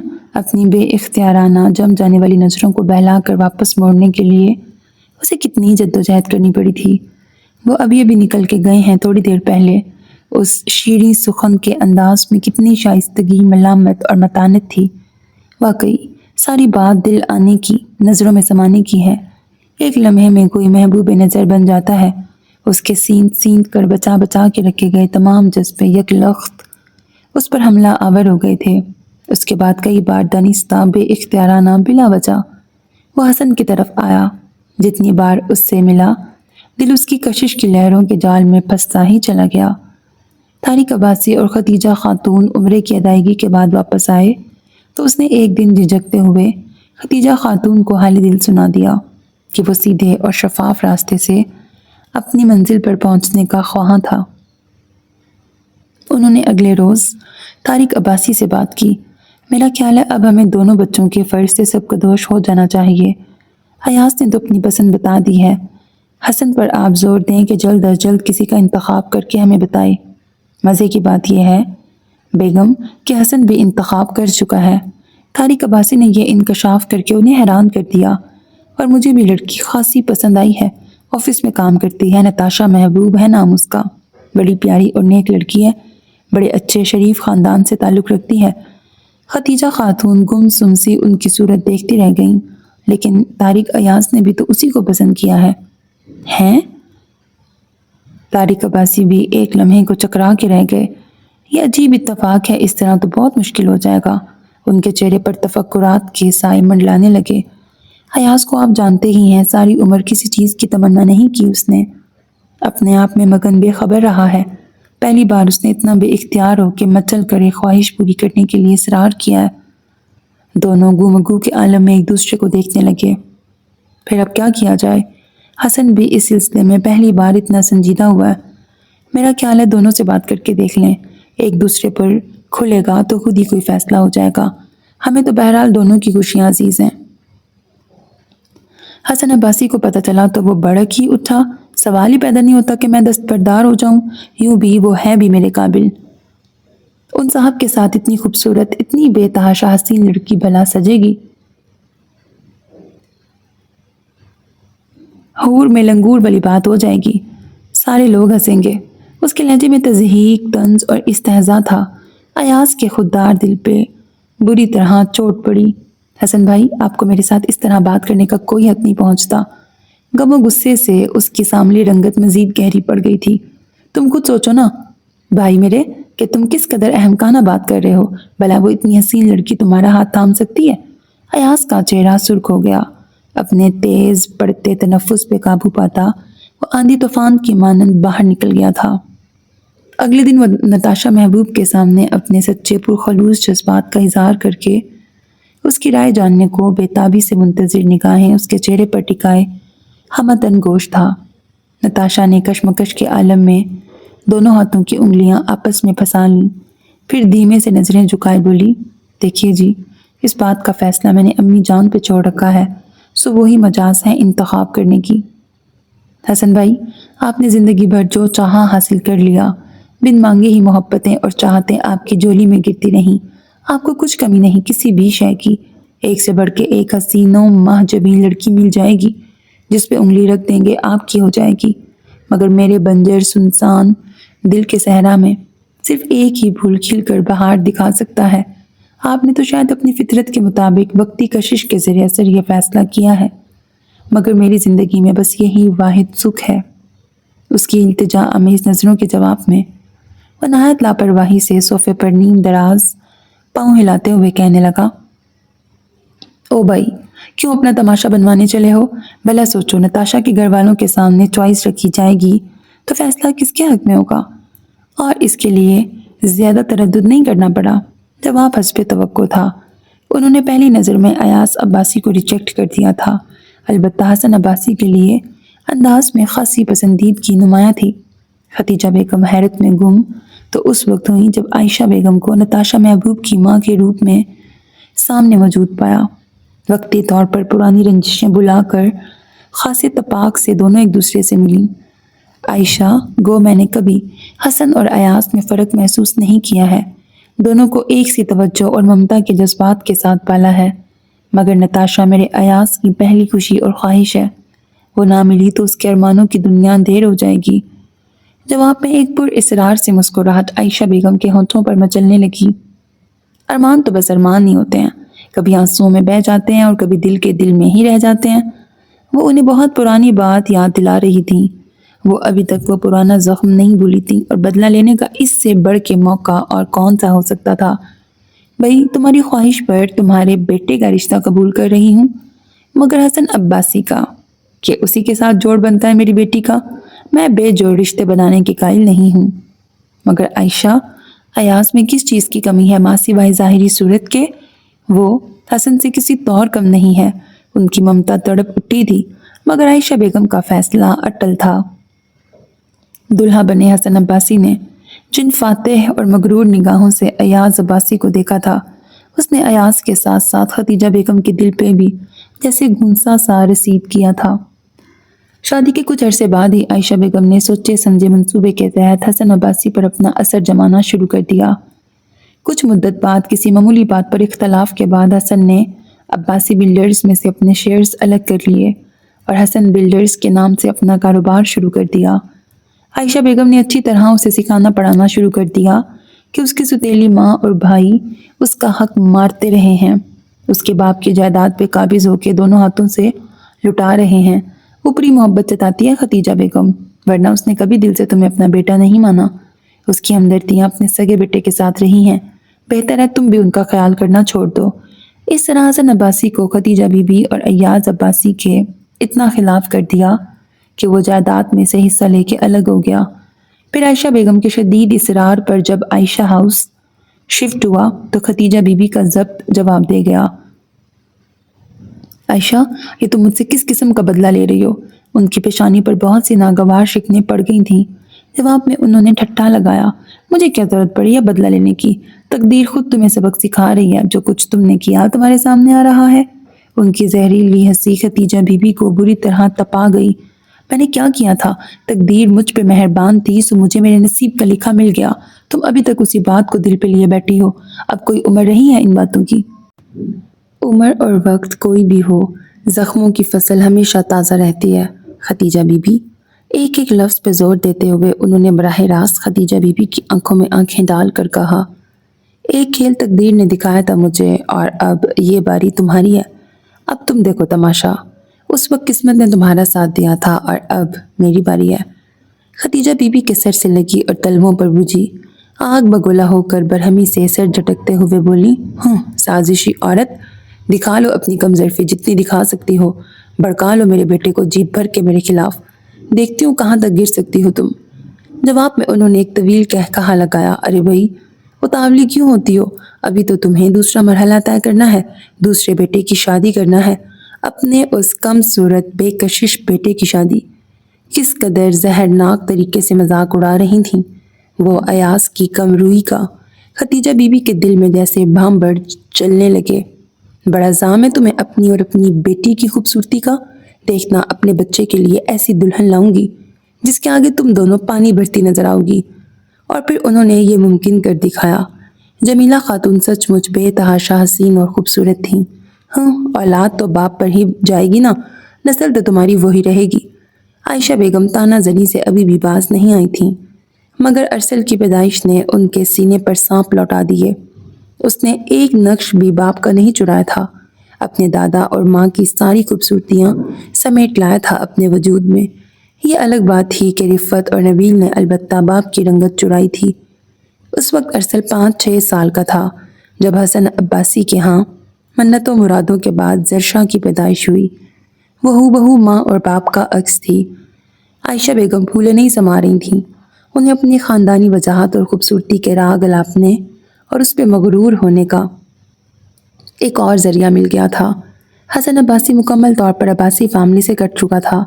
دلوں میں اتنی قدورتیں اور بدگمانیاں در آئی تھیں کہ مدتوں ایک شہر میں رہنے کے باوجود ایک دوسرے کے بارے میں بے خبر رہے۔ اس وقت زرشا 6-7 سال کی تھی جب حسن عباسی اور نتاشا ایک ایکسیڈنٹ میں انتقال کر گئے۔ یوں زرشا کو سبین خالہ اپنے ساتھ مصر لے گئیں شادی کے بعد۔ ماضی کی نفرتیں، عداوتیں اور غبار نئی نسل کے اذہان میں بھی اسی تسلسل سے در آیا تھا۔ یہی وجہ تھی کہ خون کی فطری کشش کے باوجود دونوں گھرانوں کے بچوں نے گریز پائی اختیار کی ہوئی تھی۔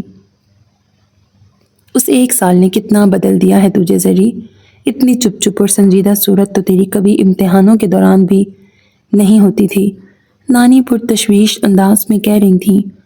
اسے یہاں آئے ہوئے 3 روز گزر چکے تھے اور نانی اس کے معمولات اور مزاج کے ٹھہراؤ پر اچنبھے میں پڑی بغور اس کا جائزہ لے رہی تھیں۔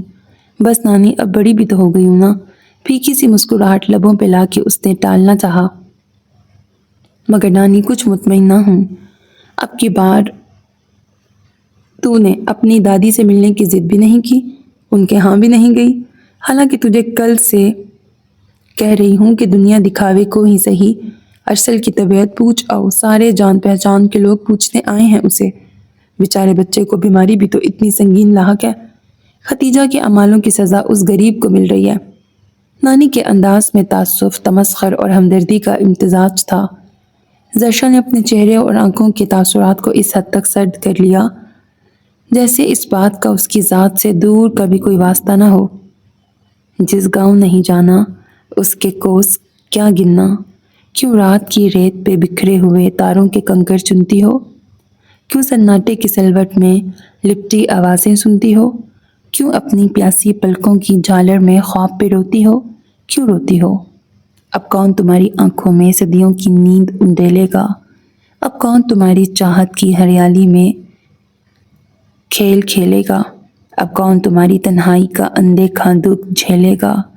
اب ایسا ہے، یہ رات مسلط ہے جب تک، یہ شمعیں جب تک جلتی ہیں، یہ زخم جہاں تک چبھتے ہیں، یہ سانسیں جب تک چلتی ہیں، تم اپنی سوچ کے جنگل میں راہ بھٹکو اور پھر کھو جاؤ، اب سو جاؤ۔ ارسل، وہ کھڑکیوں کے پردے ہٹا کر کمرے کے ملغلرے ماحول کو تبدیل کرنے میں کافی حد تک کامیاب ہو گئی۔ اگر تم کہو تو میں زرشا کو بلاؤں ادھر؟ نگین بہت ٹھہرے ہوئے دھیمے ہمدردانہ انداز میں پوچھ رہی تھی۔ نہیں نہیں، خدا کے لیے ظلم نہ کرنا مجھ پہ۔ اس کی بے ساختہ پکار سے یوں محسوس ہوتا تھا جیسے کسی نے یکلخت اس کے قدموں تلے انگارے بچھا دیے ہوں۔ نگین نے تعسف و ملول نظروں سے اس کے نحیف و نزار وجود کی سمت دیکھا۔ ارسل کا تنفس بہت تیز تیز چلنے لگا تھا، چہرہ لال انگارہ ہو گیا تھا۔ میں نہیں دیکھنا چاہتا اسے۔ وہ بے قراری کے عالم میں بستر پہ ادھر ادھر سے ہلانے لگا۔ میں موت سے پہلے نہیں مرنا چاہتا۔ اس کی اعصابی مضبوطی پانی بن چکی تھی۔ اسے 1 ہفتہ ہو گیا ہے آئے ہوئے، ایک بار بھی دل نہیں مچلا۔ پھر میں بھی کیوں؟ اس کی حالت کسی ضدی بچے کی سی ہو رہی تھی جو ماں کی بے توجہی کے جواب میں اس سے روٹھ گیا ہو۔ تم ہرگز بھی اسے نہیں بلاؤ گی، اس نے سختی سے اسے منع کر دیا۔ ٹھیک ہے، نگین نے گہرا سانس لیا۔ لیکن اگر وہ خود آ جائے تو بھی اسے نہیں ملو گے؟ اس کے لہجے میں استفسار تھا۔ نہیں، اس نے سختی سے ہونٹ بھینچ لیے۔ مجھے اب کسی سے ملنے، کسی کو دیکھنے کی ضرورت نہیں رہی۔ سمجھا لیا ہے میں نے اپنے دل کو، مار لیا ہے اپنے من کی خواہش کو۔ مجھے اب کسی سے نہیں ملنا، کسی کا ارمان نہیں ہے مجھے۔ اس نے تکیوں میں منہ چھپایا۔ غم و اندوہ سے بوجھل آواز، وہ بے دم سا ہو کے رہ گیا تھا۔ ادھر اپنے دل کے بڑھتے ہوئے بے کل جذبات کے ہاتھوں مجبور ہو کر اسے دیکھنے کی خاطر آئی زرشا کے قدم جیسے کمرے کی دہلیز نے روک لیے تھے۔ اس نے جو ہی نظر اٹھا کر سامنے دیکھا، دل جیسے دھک سے رہ گیا۔ یہ وہ ارسل تھا جس کی شوخی و شرارت کے ہاتھوں تنگ آ کر کتنی ہی بار وہ جنونی ہوئی تھی۔ کیسا زندگی سے بھرپور وجود ہوا کرتا تھا، کیسا ایک دم چھایا ہوا، مطمئن، شانت اور ہر دم امید کی سمت گامزن رہنے والا دکھائی دیا کرتا تھا۔ یہ اتنا کمزور، اتنا زرد مرجھایا ہوا، زندگی کی لالی سے کوسوں بے نیاز شخص ارسل تو نہیں ہو سکتا تھا۔ وہ اس سے بغیر ملے شکستہ دلی کے عالم میں گھر لوٹ آئی تھی۔ رات وہ کتنی ہی دیر بے کل و بے چین رہی۔ دیکھا نہیں تھا تو گریز کے اندیکھے حصار نے خود پہ ضبط کے پہرے بٹھانے میں پورا ساتھ دیا تھا، مگر اب آنکھوں کی پتلیوں میں جیسے ایک ہی نظارہ ٹھہر کے رہ گیا تھا۔ نئے سرے سے زخموں کے ٹانکے کھل گئے تھے۔ آئی تو ہے، لیکن مجھے تو یہی محسوس ہوتا ہے جیسے وہیں قاہرہ ہی میں رہ گئی ہے۔ نہ پہلے کی طرح شوخیاں، شرارتیں، باہر اندر گھومنے پھرنے کی ضدیں، ہلے گلے اور شور شرابے کے شوق، بس گمسم سی سنجیدہ شکل بنائے بیٹھی خلا میں گھورتی رہتی ہے۔ شاہین خالہ اور عاطف ویکینڈ پر ملنے کے لیے آئے تو نانی نے اپنا دکھڑا رویا کیوں پارٹنر، کیا یہ سچ ہے کہ تم میں انقلاب انگیز تبدیلیاں واقع ہو گئی ہیں؟ وہ لون میں بیٹھی خاموشی سے پودوں کی گوڈی کرتی زرشا کے پاس گھٹنوں کے بل گھاس پہ بیٹھتے ہوئے دریافت کرنے لگا۔ وقت بھی تو بہت بدل گیا ہے عاطف۔ اس کے لہجے میں بدستور سنجیدگی کا عنصر تھا۔ کہتی تو صحیح ہو۔ عاطف بھی سنجیدہ ہو گیا۔ میں بھی یہ بات محسوس کر رہا ہوں کہ مزید ٹائم ضائع کرنے کی کوشش نہیں کرنی چاہیے۔ دراصل زرشا، امی جان اور شاہین بھابی شادی کے لیے میسر ہو گئی ہیں اور جلدی جلدی کا شور مچایا ہوا ہے۔ سوچتا ہوں تباہی دوں انہیں، لیکن سمجھ نہیں آ رہا۔ توبہ تباہی سوچ رہا ہوں بتا ہی دوں انہیں، لیکن سمجھ نہیں آ رہا کہ یہ بیل کیسے منڈے چڑھے گی، اس لیے تمہیں بتا رہا ہوں۔ میرا خیال ہے تم ہی میرے لیے سپورٹنگ رول ادا کر سکو گی اس معاملے میں۔ عاطف نے پر امید نگاہوں سے اسے دیکھا۔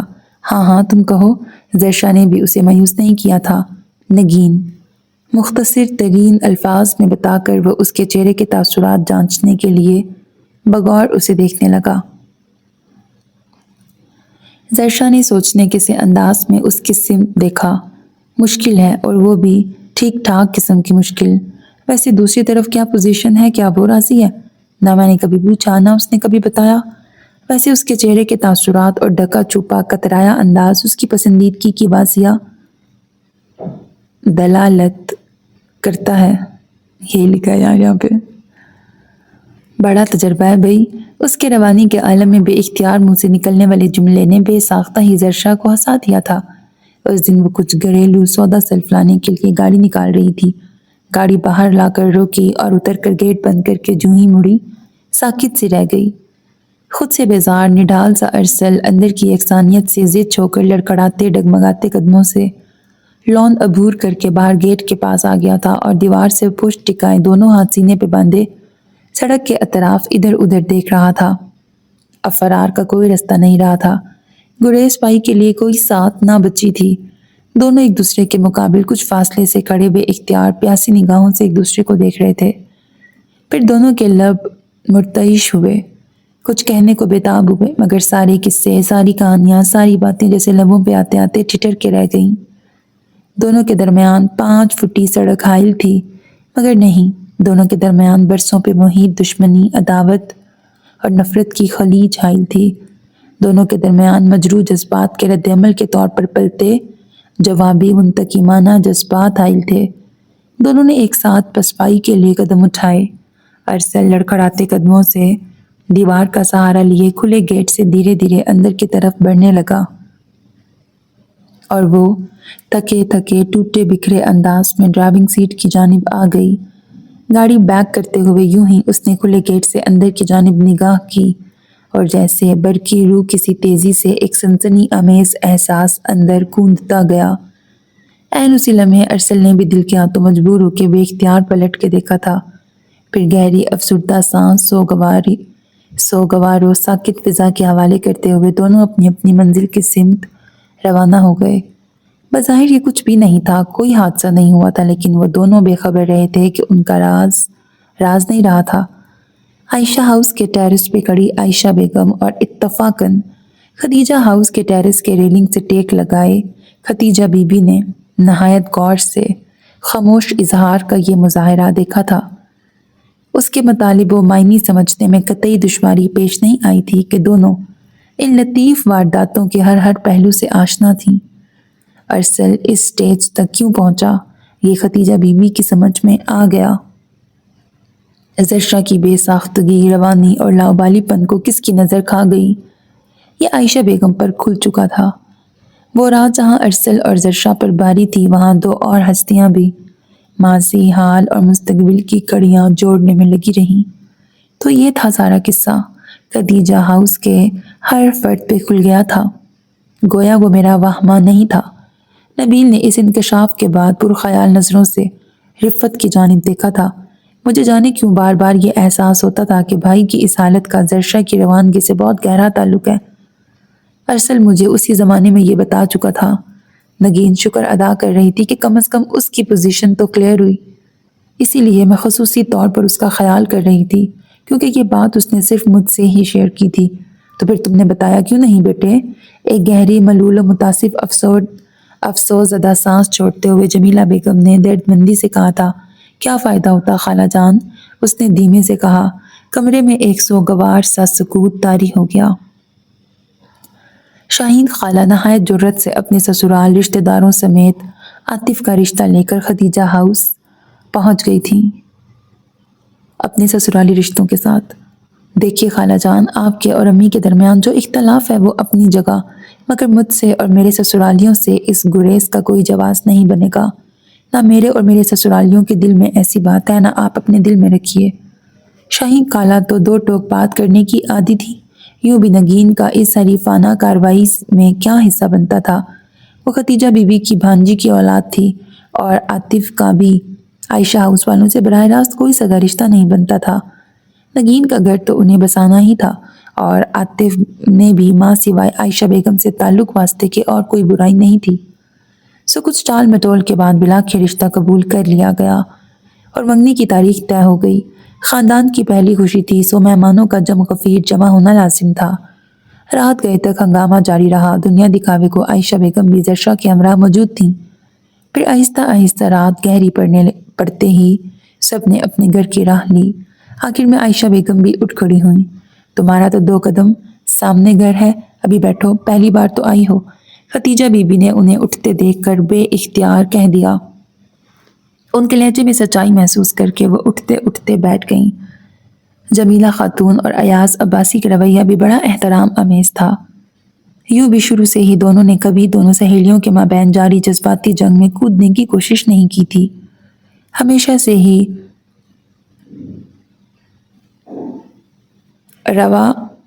روادرانہ انداز میں پیش آتے رہے تھے۔ ارسل کے بارے میں ڈاکٹرز کیا کہتے ہیں؟ عائشہ بیگم متاسفانہ نظروں سے جمیلہ خاتون کا چہرہ دیکھتے ہوئے پوچھ رہی تھیں۔ خوش رکھا جائے اسے، جتنا زیادہ اس کے اندر زندگی کی سمت دلچسپی اور رغبت بڑھے گی، اتنی جلدی یہ مرض دور بھاگتا جائے گا۔ عائشہ بیگم پہلو بدل کے رہ گئیں۔ بیٹے خود کو سنبھالو، تم دیکھو سب تمہارے بارے میں کتنے متفکر رہتے ہیں۔ بچے، ابھی تو زندگی میں بہت کچھ دیکھنا ہے تمہیں۔ ارسل کے کندھے تپ تپاتے ہوئے وہ بڑی اپنائیت سے ناصحانہ انداز میں بولی تھیں۔ جی نانی جان۔ ایک مجروح تبسم اس کے زندگی کی رمق سے محروم چہرے پر کھلنے لگا تھا۔ یہی سوچ کے میں نے پروگرام بنایا ہے کہ یورپ چلا جاؤں، بلکہ اس سلسلے میں کاغذی کارروائی بھی مکمل کروا لی ہے۔ بس چند دن کی بات ہے۔ زرشا جو اتنی دیر سے فرش پر نظریں جمائے مکمل طور پر ماحول کی سوگواریت سے اجتناب کا مظاہرہ کیے ساکت بیٹھی تھی، ایک جھٹکے سے سر اٹھا کر ہکا بکا ارسل کا چہرہ دیکھنے لگی۔ آنن فانن اس کا دل جیسے اچھل کر حلق میں آ گیا تھا۔ کتنا سمجھایا ہے، منتیں کی ہیں، مگر مانتا ہی نہیں ہے، دلگیر و دل گرفتہ لہجے میں کہتے ہوئے ختیجہ بی بی نے بے بسی سے عائشہ بیگم کی سمت دیکھا۔ دادی بھی، میں شاید اسی طرح خوش رہ سکوں گا۔ اس کا نہایت دھیما لہجہ اس کے اندرونی خلفشار کا گماس تھا، پھر وہ رکا نہیں، دھیرے دھیرے قدم اٹھاتا اوپر جانے کے لیے زینے کی سمت آیا تھا۔ آئیے نانی جان، بہت دیر ہو چلی ہے۔ زرشا بھی اٹھ کر بیرونی دروازے کی سمت بڑھ گئی تھی، مگر عائشہ بیگم ٹس سے مس نہ ہوئیں۔ اور جو میں اس کے یہیں خوش رہنے کا سامان کر دوں تو؟ عائشہ بیگم فیصلہ کن انداز میں ختیجہ بی بی کی آنکھوں میں جھانکتے ہوئے استفسار کرنے لگیں۔ ختیجہ بی بی کو جیسے یقین نہ آیا، آنکھیں پھاڑے کتنی ہی دیر سنسناتے دل سے ان کے سمت دیکھتے رہیں۔ کیا کہا تم نے عائشہ؟ وہ بے اختیار نظروں سے دیکھ رہی تھیں۔ وہی جو ہمارے بچوں کی خوش و خرم اور پرسکون زندگیوں کے لیے ضروری ہے۔ عائشہ بیگم کا یک لخت پگھل جانا ختیجہ بی بی کے لیے تو استعجاب آمیز تھا ہی، مگر باقی سامعین و حاضرین کو تو جیسے سانپ سونگھ گیا تھا۔ وہ تحیر و تعجب کی انتہاؤں کو چھوتے ہوئے بے یقینی سے ایک دوسرے کو دیکھ رہے تھے، اور پھر انہوں نے دوسری چٹان پگھلتے ہوئے دیکھی جب ختیجہ بی بی نہایت بے قراری کے عالم میں عائشہ بیگم کے قریب آئیں اور پرجوش طریقے سے ان کے ہاتھ تھام کر دبائے۔ تم نے بالکل صحیح کہا عائشہ، یہی ہمارے بچوں کے لیے بہتر ہے۔ کب تک ہم عہد رفتہ کی ناآسودگیوں پر اپنی اولاد کی خوشیوں کو بھینٹ چڑھاتے رہیں گے؟ ماضی اپنی بے کشش اور بدصورت تلخیوں سمیت ختم ہو چکا ہے، پھر ہم کیوں خود کو ابھی تک ماضی کی بھول بھلائیوں میں گم کیے ہوئے ہیں؟ ہمیں حال میں آ جانا چاہیے، حال کے حقائق کو مد نظر رکھنا چاہیے۔ ہمارا ماضی ایک کسک تھی، کیا ہم اپنی اولادوں کا ماضی بھی ان کے لیے کسک ہی بنا دیں؟ ٹھیک کہتی ہو ختیجہ تم، غلطی شاید میری ہی تھی، مجھے تقدیر کے لکھے کو قبول کر لینا چاہیے تھا، یہ حقیقت جان لینی چاہیے تھی کہ دنیا میں محض حسن کا زام ہی کامیابی کی ضمانت نہیں ہوا کرتا، صورتیں تو اللہ بناتا ہے، اس میں انسانی کمال کیا ہوا؟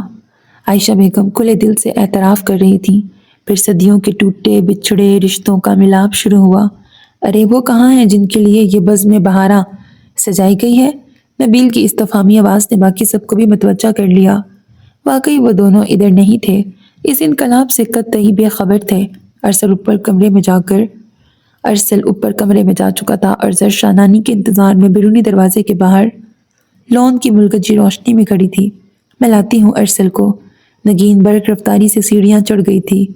زرشا انتظار کی کوفت سے بچنے کے لیے دھیرے دھیرے لون میں ٹہلنے لگی۔ کچھ ساتھ بعد بیرونی دروازہ کھلا، مگر خلاف توقع ادھر سے نانی کے بجائے نگین اور ارسل کو آتے دیکھ کر حیران رہ گئی۔ بھئی بات کیا ہے، کیوں کھینچ کے لائی ہو؟ ارسل اس سے الجھ رہا تھا، مگر اس نے زرشا کے قریب آ کر ہی دم لیا۔ لیں آپ ادھر ٹہل رہی ہیں اور ادھر انقلاب عظیم رونما ہو چکا ہے، کیا مطلب؟ زرشا کے تحیر امیز انداز پر اس نے بڑے مزے لے کے دونوں کو ایک ساتھ سب کچھ بتا دیا اور پھر وہاں سے اڑن چھو ہونے میں دیر نہ لگائی۔ وہ یہ خوشی دونوں کو ایک ساتھ شیئر کرنے کا موقع دینا چاہتی تھی۔ دونوں کتنی ہی دیر گنگ سے کھڑے رہے، سمجھ میں نہیں آ رہا تھا کیسے گفتگو کا آغاز کریں، کیسی طبیعت ہے اب؟ کتنی ہی دیر بعد بلاخر زرشا نے سکوت کا پردہ چاک کرتے ہوئے پھنسی پھنسی آواز میں پوچھا۔ اس کی نظریں جھکی ہوئی تھیں، بے چینی اور گھبراہٹ کے عالم میں دونوں ہاتھوں کی انگلیاں آپس میں پھنسائے ہوئے تھی۔ اس کے لہجے میں واضح لرزش تھی۔ تمہارے بغیر ادھورا، بکھرا، ٹوٹا اور نامکمل؟ کچھ ساتھ کے بعد اس کا گمبھیر سا لہجہ، دھیما لہجہ کانوں سے ٹکرایا۔ زرشا نے بے اختیار ایک جھٹکے سے سر اٹھا کر اس کی سمت دیکھا۔ وہ دھیرے دھیرے چلتے ہوئے عین اس کے مقابل بہت نزدیک آن رکا اور دوسرے لمحے اپنے دونوں ہاتھوں کے پیالے میں اس کا گلاب چہرہ لیے یکٹک اسے دیکھنے لگا۔ اس کی نگاہوں میں اتنی دیوانگی و رفتگی اور حدت تھی کہ وہ بری طرح خوفزدہ ہو گئی۔ اس کے ہاتھوں اور نگاہوں کے لمس نے اسے اپنے آپ میں سمٹ جانے پر مجبور کر دیا تھا۔ کسمسا کر اس کے ہاتھ چہرے سے ہٹانے چاہے۔ زری میری روح، میری جان، میری کائنات، I love you so much۔ میں تمہارے بغیر نہیں رہ سکتا، کبھی بھی نہیں رہ سکتا، میری زندگی۔ اس کی قربت کے نشے میں سرشار وہ مدہوش سے انداز میں بڑبڑا رہا تھا۔ وہ حیا اور حجاب کے مارے پاگل سی ہو گئی تھی۔ ارسل کا دیوانہ پن بری طرح اس کے آسان خطا کر گیا تھا۔ پلیز ارسل، خدا کے لیے ہوش کی دوا کرو کچھ۔ بدقت تمام اپنا آپ چھڑاتی بکھرتی بے ترتیب سانسیں درست کرتے ہوئے وہ حجاب آمیز خفگی سے کہہ رہی تھی۔ گال بری طرح دہکنے لگے تھے۔ اس کے شرمیلے انداز نے اس کے حسن جہاں سوز کو دو آتشہ کر دیا تھا۔ ارسل کو اپنے وارفتہ مچلتے بہکتے جذبات پر قابو پانے میں بہت ضبط کا مظاہرہ کرنا پڑ رہا تھا۔ تم بہت اچھی مگر بہت ظالم شے ہو۔ اس کے سر پر چپت لگاتے ہوئے بڑے گمبھیر سے ذومانی انداز میں وہ ہنس پڑا تھا۔ زرشا نے جواباً غیظ کے اظہار کے لیے گور کر اس کی سمت دیکھنا چاہا، مگر ان چمکیلی بھوری نگاہوں کے بے باک مچلتے وارفتہ شعلے اس کے پورے وجود کو بسم کرنے کے در پہ ہو گئے تھے۔ اس نے فوراً سے پیشتر نگاہ چرا لی تھی۔ تیرے لیے ہے میرا دل میری جاں، ہوتے ہیں تو ہوں فاصلے درمیاں۔ موقع کی عین مناسبت سے اوپر کی منزل پہ نبیل کا کیسٹ پلیئر آن ہو چکا تھا۔ شاید دونوں کا جذبہ صادق تھا جو صدیوں پہ محیط فاصلوں کو عبور کرنے کے بعد آج وہ ہجر کا سمندر پار کر کے وصل کی دہلیز پہ آن پہنچے تھے۔ تقدیر کو، روایتی عداوت کو، دشمنی اور نفرت کو، دوریوں کو، ہر شے کو شکست دے کر ختم شد۔ میرے عزیز لسنرز، یہاں پر ناول کا اینڈ ہوتا ہے تیرے لیے ہے میرا دل۔ امید کرتی ہوں ناول آپ کو پسند آیا ہوگا۔ چینل کو سبسکرائب کرنا، ویڈیو کو لائک کرنا اور کمنٹ سیکشن میں اپنے ویلیوبل فیڈ بیک کا اظہار کرنا ہرگز نہ بھولیے گا۔ اسی کے ساتھ ساتھ میرے دونوں چینلز پہ ڈھیر سارے ناولز موجود ہیں۔ پلے لسٹ کو وزٹ کریں اور اپنی پسند کا جو بھی ناول سننا چاہیں آپ سن سکتے ہیں۔ یقیناً آپ کو بہت پسند آئے گا۔ اللہ حافظ۔